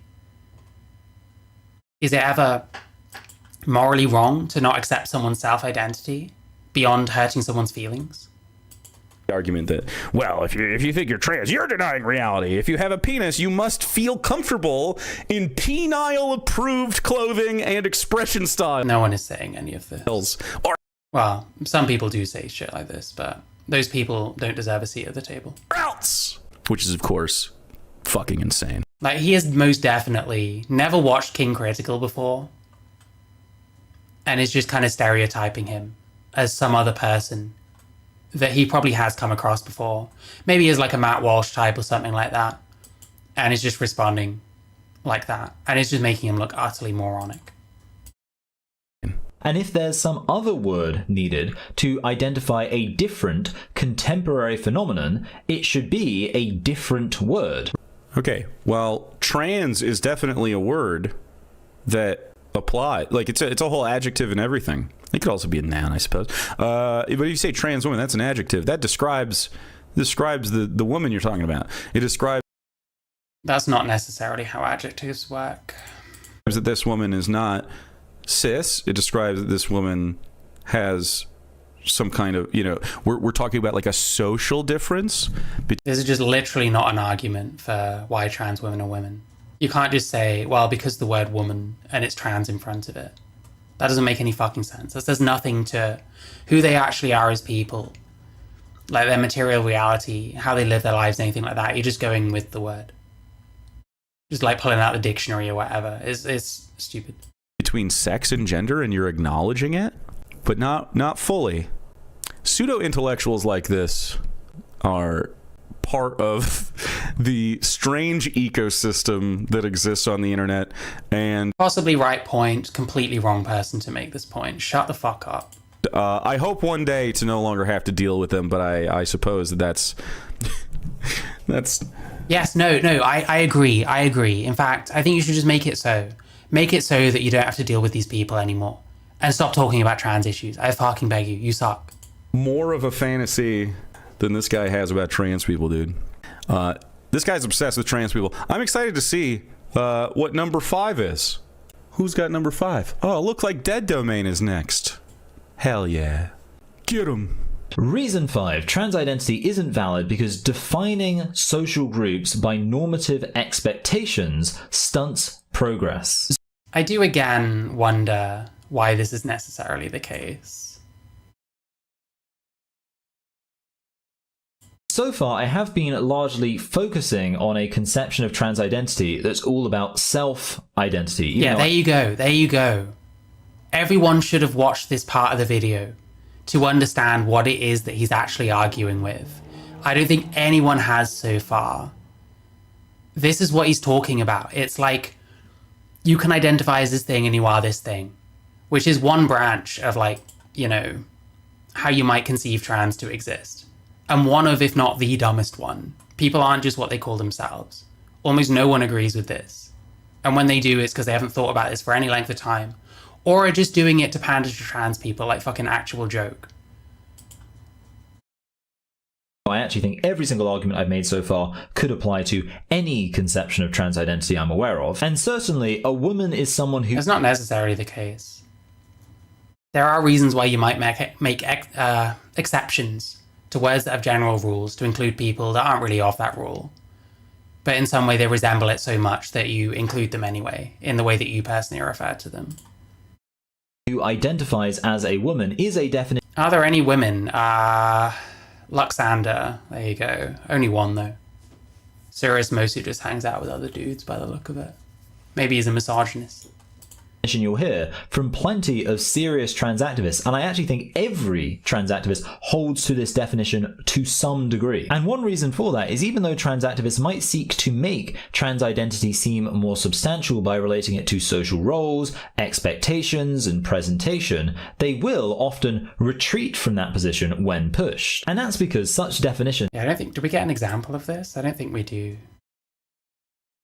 Are blatantly pretty sexist. If a woman is defined as a woman by a role she performs, what exactly is the role that women are expected to perform in order to continue to be regarded as women? The term normative expectations is very efficient here because obviously normative expectations has to do with social expectations that emerge from social norms. But also when we talk about normative values, that's basically the distinction between prescription and description, the way things are versus the way things should be. The problem is any definition of woman that is substantial, which is to say not circular and self-referential, and also defines woman in a way that could possibly include biological males can only appeal to normative expectations. And when you define a group by normative expectations, it makes Is it a normative expectation to just say, well, this person looks like what my idea of a woman is in this instance?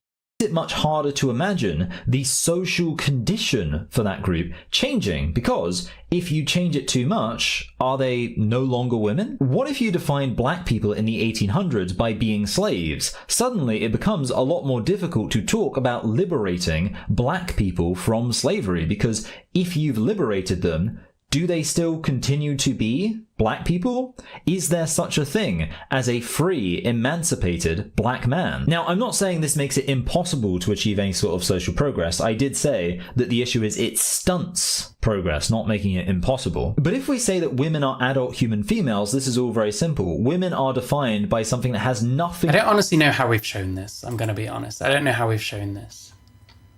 ...to do with their position in society, and therefore... Because I don't know who is actually saying... Like, I don't know, maybe it's like TRAs are just so unclear on this kind of thing. I don't know who's actually saying we should define womanhood as analogous to, like, slaves versus black people, some function that they... I mean, we already define them as some function that they are designed to carry out or will carry out at some point, that being having a child. We can have literally any conversation at all about advancing or in some... Do we need to share definitions? Nope, not at all. And people never will completely. And that's what I mean. Like, some people are going to see trans women as women because they see what looks like a woman and they call it a woman. And it's called what you would typically call a woman, not a man. And stuff like that. Some people are going to think that that's a woman. Some people are going to think that that's a man, depending on how much they know about them. That's always going to be the case. And everyone has to get along somehow. Some way changing women's position in society, and it still remains perfectly clear who we're talking about. By contrast, even trans activists will joke saying things like, having a vagina doesn't make you a woman. Being catcalled in the street is what makes you a woman. And yeah, when they say that, they're being tongue-in-cheek. But the question remains, well, what does make you a woman? Because they do seem to think that the sociological condition of women is what makes you one. And I guess that argument, it'd be a whole cluster of, like, experiences. I think you can categorize at least some people based on experiences. And I think when we talk about trans people, we should talk about trans people with different experiences a bit more distinctly. Because someone who lives their life as much as they can as a woman despite being male is having a very different experience to someone who calls himself non-binary and still dresses in a way that kind of matches up with their sex and gender in general. Those are two very different things, you know. And the obvious question is, if that's how we're defining women, now we do have to have a conversation about how women need to be redefined every time we seek to improve their sociological condition. Wouldn't we say, I don't feel this at all, I'm going to be honest.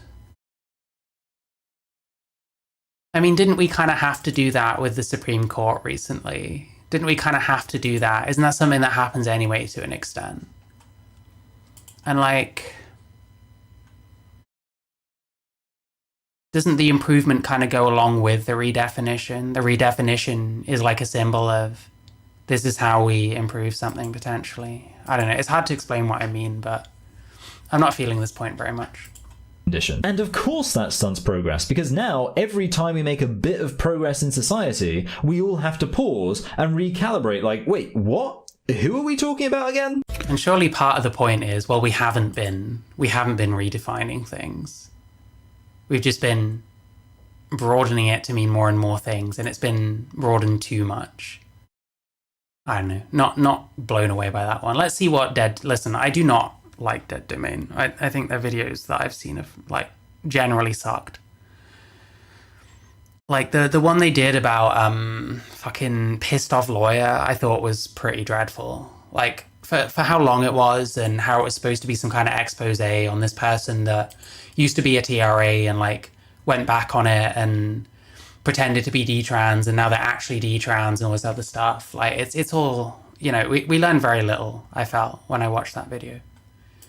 considering it's supposed to be about learning more about this person. All I really learned is that Hendrix is like all of those fucking Twitter trans people, where it's all about, oh, well, this person was mean to me on Twitter, and then that person was mean to me on Twitter, and these people were mean to me on Twitter, so I was mean to this person on Twitter. All I really learned is that he's kind of a shallow fucking loser, to be honest. But I already knew that, you know? So I have reason number 5 why trans identity isn't legitimate.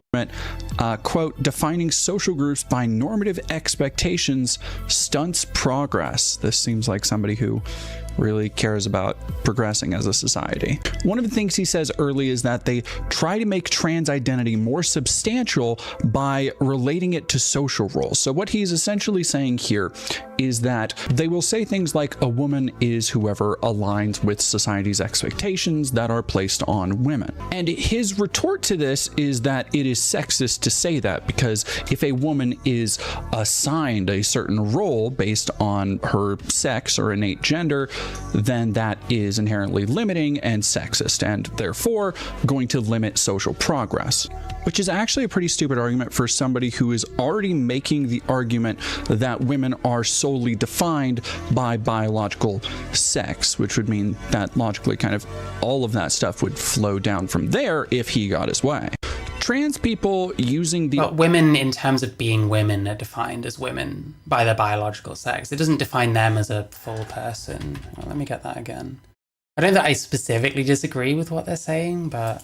And therefore, if a woman is aligns with society's expectations that are placed on women. And his retort to this is that it is sexist to say that, because if a woman is assigned a certain role based on her sex or innate gender, then that is inherently limiting and sexist, and the sex or innate gender, then that gender is not innate. Innate gender isn't a thing. Please stop with that. That is inherently limiting and sexist, and therefore going to limit social progress. Which is actually a pretty stupid argument for somebody who is already making the argument that women are solely defined by biological sex, which would mean that logically kind of... There is a point to which I agree that you're still centering it around a role that they are expected to take on and so on. At the same time, it does kind of confer certain like traits that you can observe in almost all women versus almost all men. So it more seems like it's going to happen to an extent regardless, and like biological sex probably is the best way. All of that stuff would flow down from there if he got his way. Trans people using the argument... That doesn't necessarily have to be the case. You can, how do I put this? Fuck. You can observe like biological sex and observe like developing towards one sex role or the other, even if something goes wrong or whatever. You can observe that and take those as like two distinct groups, that being men and women, or males and females. And there are lots of reasons to do that. You don't have to like place societal expectations on there. You know?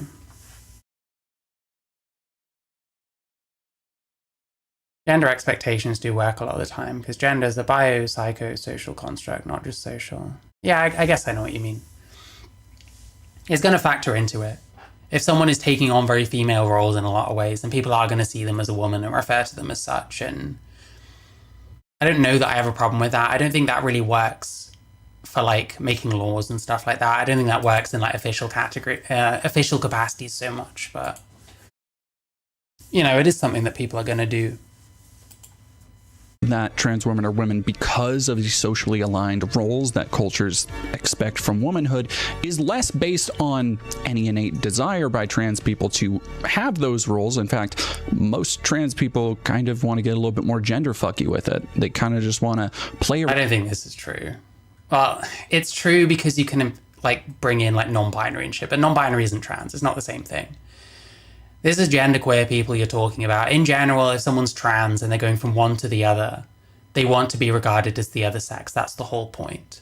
What you're talking about is a different thing entirely. And this is what I mean. We need separate terms for being trans as in moving from one to the other, and transgender as in I identify as something else, and I have a beard and long hair and I wear eyeliner, and that makes me genderfuck or something. It's just a different thing. Around with gender and social roles.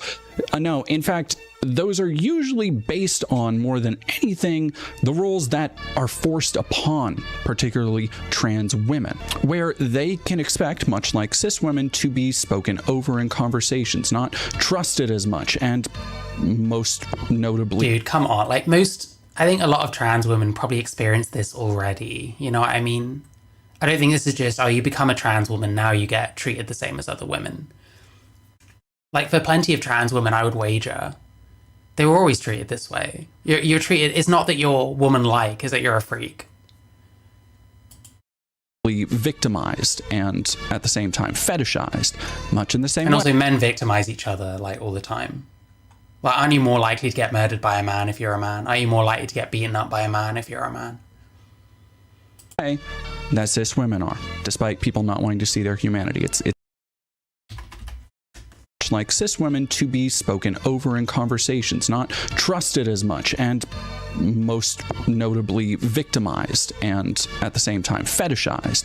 But if you're going to say victimized in a similar way, I guess there's something to that. I think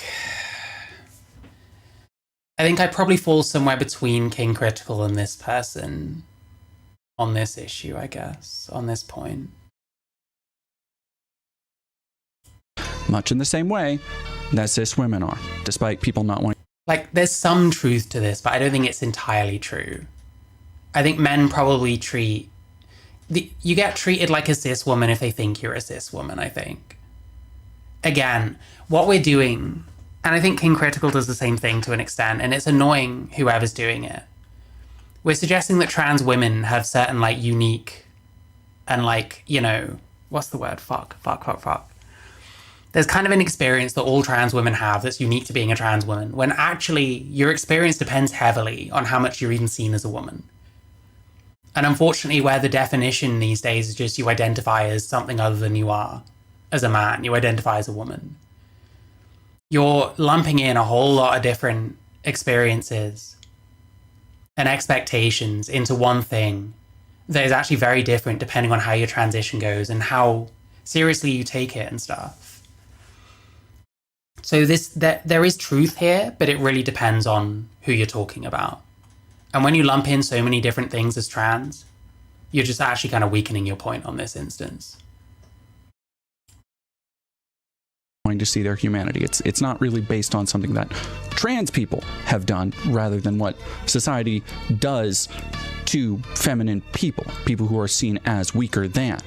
But he tries to take this argument in a direction of saying that... And like, trans women aren't always treated the way that a man would treat a feminine person. Sometimes they're more treated how they would treat any other freak. They see you as a freak. They'll treat you like any other freak. It's not about, oh, you're a woman and I'm gonna patriarchy you. It's something's different, I don't like it, and I'm gonna give that person shit. If you then widen the definition of what a woman is, that is going to stunt social progress. One of the things he says was, quote, if you define black people as slaves, it becomes harder to liberate people. Because what he tries to say is that if you say... Well, like, when you liberate them, it's like, what defines them now? Because they're not slaves anymore. That black people are slaves. If you were in ye old racist times and you say that, okay, all black people are supposed to be slaves, then, but that it wasn't even... Well, no, you're defining black people as a social expectation. It wasn't even true at the time. There were black slave owners, whatever. It's, if you define black people... Yeah, he's talking about a social expectation. Jesus Christ, dude. People as slaves. People keep telling me this person is like good and smart and stuff. I just don't think it's true. I'm sorry. I don't think it's true. This is probably the best one so far. This is probably the least fucking dumb person that they brought on. But this person really is not all that. Jesus Christ, man. There's a lot wrong with what they're saying. And part of it is, this person isn't really very trans themselves. This person is like non-binary. I'm pretty sure. Like, I really just kind of see a effeminate gay man, kind of, when I look at this person. No offense. But they don't really understand they, them. This is a they, them. This is a gender fuck. This is a non-binary. This is a genderqueer.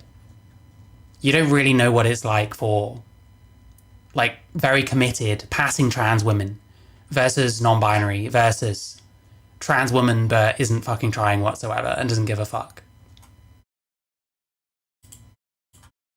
Slaves, it is going to be harder to free those slaves. So his entire argument is A, something that didn't happen, B, something that is... It's a hypothetical. It's called a hypothetical. Same when I see me, that's fair enough. I'm not gay though, I like women. It's a fucking hypothetical, bro. So his entire... Just glad not to be listening to actual Jake. This person is better than actual Jake. Let's be honest. Not really a fan of this response. They're kind of showing themselves to be a bit thick in their own right, but nowhere near on the level of fucking actual Jake. Argument is A, something that didn't happen, B, something that is entirely different than the subject at hand, what we're talking about, which is gender. But what we're talking about is defining people based on social expectations rather than, you know, biological features about them. That is on HRT. I don't have an issue. If non-binary people want to take HRT, they can do that. As long as they know what they're getting in for. Like, I can buy that there's such thing as non-binary transition, but it needs treating as separate from, you know, a binary transition. It's just such a different experience. Even the fact that these people want to be called they, them, means that the way that they use pronouns and the way that they want pronouns to be used on them and the way they want it to be handled in society, it's completely different from someone like this, for someone like this, than it is for someone like me back when I insisted on she, her pronouns. But I didn't actually insist on she, her pronouns. That's just what I wanted to be called. I never asked anyone to call me that. I dressed in a certain way. I used to wear a lot more makeup than I do now. And it was all because I wanted people to call me a she, like, instinctively. Someone like this doesn't have that mindset because they're using they, them pronouns, which just people aren't going to use naturally. You have to ask them to use they, them pronouns. So that's one instance where, like, a non-binary person's needs versus a transsexual person's needs around pronouns are completely different. And that's why we need to stop, like, making this whole thing a monolith, you know? And it's fine that you're non-binary. I don't care that you're non-binary. Go ahead. Fucking knock yourself out. Hope you feel more yourself being non-binary and insisting on being called they, them, and taking HRT, but not really going out of your way to appear like a female. That's up to you. That's absolutely fine. I don't give a fuck about any of that. But stop conflating the two things. Accept that there's so much variance within what we're calling trans that we're describing completely different, like, experiences that have very little to do with each other. They just pertain to similar things like pronouns and so on. Gender role, but more importantly, not really. What he's saying is that if you say all black people are slaves or black people should be slaves, then that is going to stunt social progress. But no, no, it's defining them on. Yeah, we're talking past each other. I think this is crashing and burning very quickly. At least this person tried. Listen, I'm gonna stop shitting on Dead Domain. At least they fucking tried. Fucking actual Jake certainly didn't.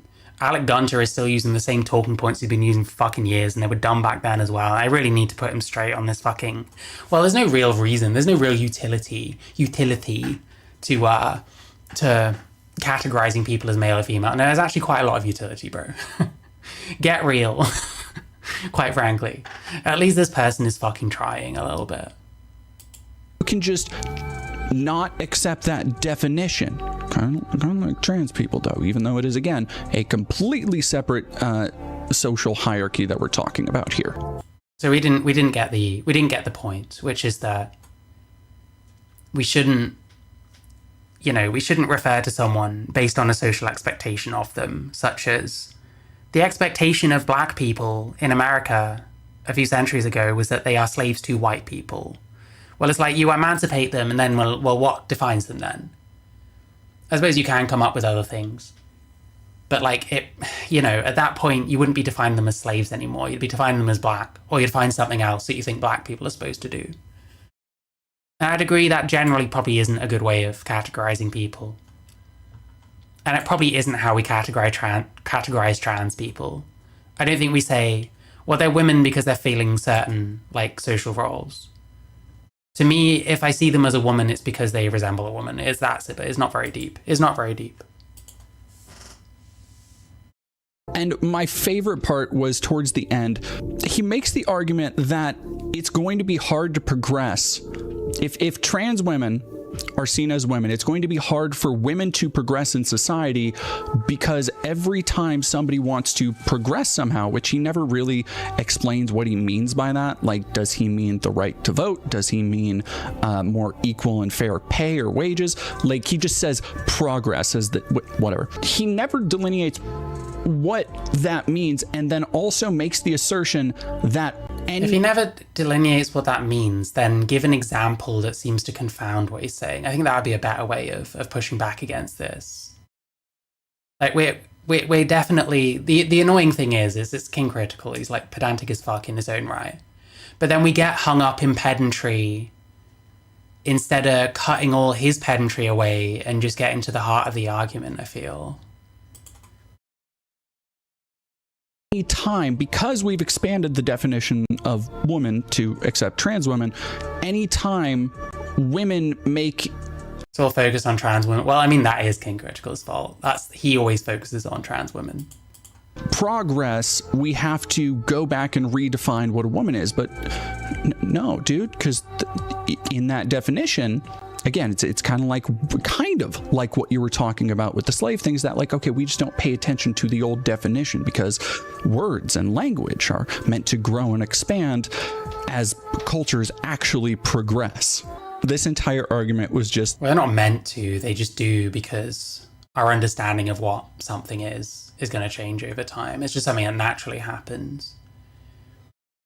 So incredibly silly. Reason 6. Okay, that was not very good. I'm sorry, man. These are all terrible. These are all terrible. There has to be, like, good arguments in here somewhere. And like I said, at least Dead Domain fucking tried, I guess. But we didn't understand the black person slave thing. Like, the analog to trans people or trans women is... Okay, so are we then saying that what it means to be a woman is some kind of thing that they're expected to do, like have long hair or wear certain clothes or whatever the fuck else? Like, we didn't really engage with that at all. I know. This is all this is doing is making it look like King Critical warrants some kind of fucking YouTuber suicide squad to go after him. All this is doing is like kind of... this is just going to inflate someone like this is ego, right? Treating him like this final boss of like Gender Critical, where you have to do this shitty collab. But the problem is it's all falling flat. It's all so weak. Trans identity isn't valid because an identity must describe a truth about the person claiming it. Well, I think I'll start by asking a favorite question. Oh god, oh god, oh god.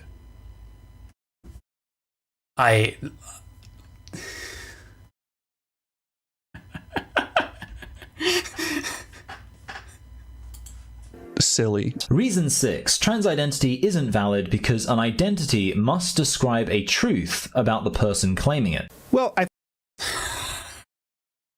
Listen, people tell me that I'm transphobic and I make fun of like trans people's appearance and stuff. This guy ain't fucking trans. What the fuck is this? What are these glasses? What is this bow tie? This is the most stereotypical fucking r/atheism fucking moderator that I've ever seen in my life. What is going on here? Leave us alone. Just by the look of you, no. No more trans ally for you. You are not allowed. You cannot be a fucking trans ally. Before you've even said a word. The optics of this are fucking dreadful. I, as a trans person, am fucking calling it. Oh god, anyway, let's try and watch this. because an identity must describe a truth about the person claiming it. Identity must describe a truth about the person claiming it. I don't really think that's true, but I just don't put much importance on anything that anyone self-identifies as. I think you can identify as whatever you want. It's just that if it doesn't appear to map onto anything about you, then no one's obligated to take it seriously. Like, if I identify myself as short-sighted, but I never wear glasses, people are probably just not going to think I'm short-sighted, and that's up to them, ultimately. Yeah, it's a TIE fighter. This guy is a walking stereotype, I suppose. Okay, tell me Fosh. Well, I think I'll start by asking a favorite question of the Christian apologists. What do you mean by truth? There are two kinds of truth, objective and subjective. I hate this guy so much already. This is the worst one. Every bad thing I said about actual Jake, I'm sorry, this guy deserves way more. And I'm already too worn out to even fucking bother with him that much. Objective truth are things that are true regardless of the perceptions of an observer. If there is a rock on a beach, then that rock exists on that beach whether it is observed or not. So it is objectively true. Yes, and my penis fucking existed whether I wanted it to or not. True that the rock is on the beach. But there's also subjective truth, and this one is often overlooked or dismissed in these discussions. This is when someone can say that something is true for them, but is not necessarily true for everyone. For example, The Core is an enjoyable movie. That is my truth, but judging by its 39% critic score and 34% audience score on Rotten Tomatoes, I have discovered that my truth is not true for everyone. Identity is the second kind of truth, and there's a lot more to identity than just gender. I am a straight-leaning pansexual cis man. Identity is the other kind of truth. I broadly agree with what he's saying, which is that there are things that objectively are, and then there is what we perceive, and those are two different things. But all of that is actually identity than just gender. I am a straight-leaning pansexual cis man. Gross. But all of that is actually a relatively minor part of my identity. Far more important is parent, partner, science nerd, science fiction geek, that sort of thing. Some of these do correspond to objective truths. I have children, for instance, but some do not. My enjoyment of science fiction is purely subjective and is something that I express through my behaviors. So something you'll hear all the time is... Yes, and whether trans women are women is entirely subjective. If it's subjective, it's a belief, not a truth. Yeah, that's true. There is no objective truth as to whether a movie is good or not. To me, I guess if one person watched something and enjoyed it, I guess it's a good movie because someone got something out of it. If one person in the world listens to a song and thinks it's amazing and like has some kind of connection to it, even though everyone else in the entire world thinks it sucks, then to me that must be a good song because someone has gotten something out of it, you know what I mean? But it's all, like, we're talking about like opinions at this point and not truths. Every truth about someone operates on a system of self-identity. Really? Because that's not something that I've heard. You're telling this guy to not reproduce. Apparently he already has. Heard? Of self-identity. Every truth about someone operates on a system of self-identity. Really? Because that's not something that I've heard. My weight, for instance, is not something that is based on self-identity. The fact that I see better with glasses is not... Yeah, my sex is not something that I base on self-identity, but nor is my gender. I don't present the way I do because I identify as something. I present the way I do because that's just my preferences. That's just... I don't know. I don't know why I do the things I do. I don't know why I transition. I don't know why any of this shit. It's just how it is. It's not because I identify as anything.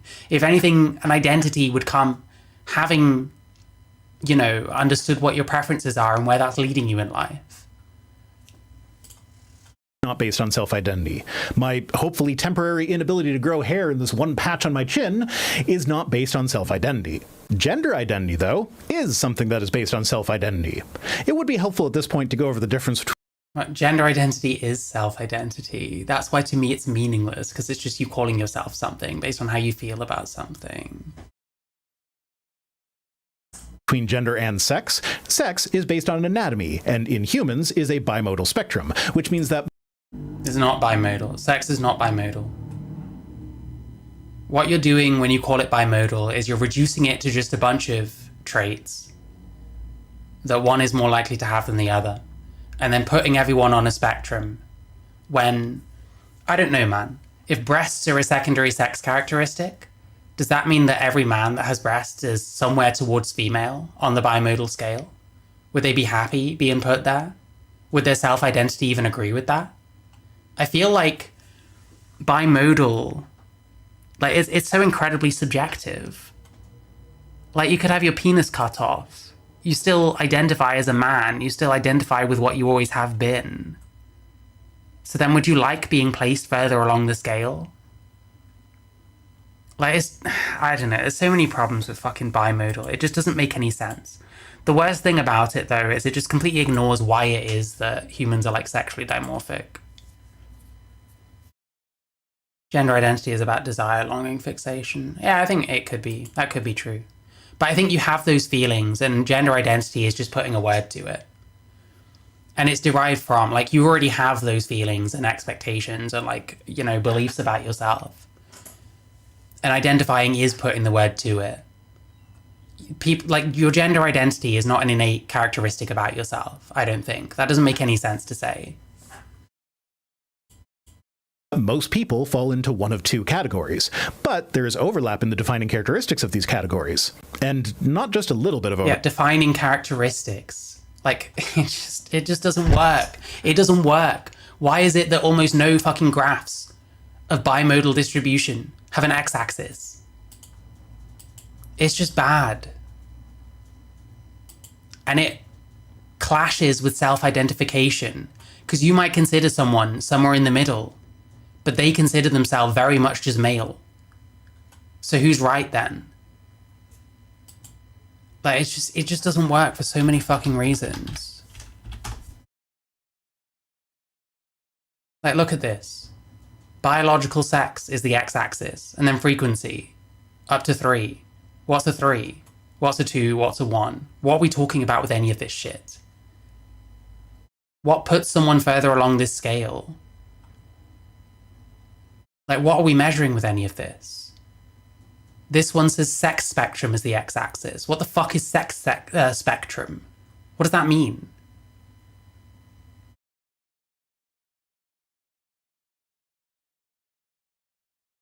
I like putting intersex in between male and female. Well, does that work? Where does any one person go? Where do I go?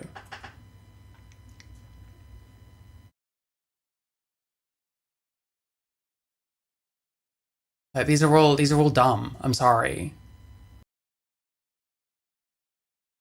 The sex binary is not 100% accurate technically. That doesn't mean that it's altogether invalid and it doesn't matter and we should just disregard it. It means you come up with something better. And this is not better, this is retarded. Like, I don't know, man. I can't take anyone seriously that says sex is bimodal, and I never will. I'm sorry. I'm sorry. You can actually fucking justify how this shit works in a way that makes sense, which no one fucking has yet. Or just stop claiming this.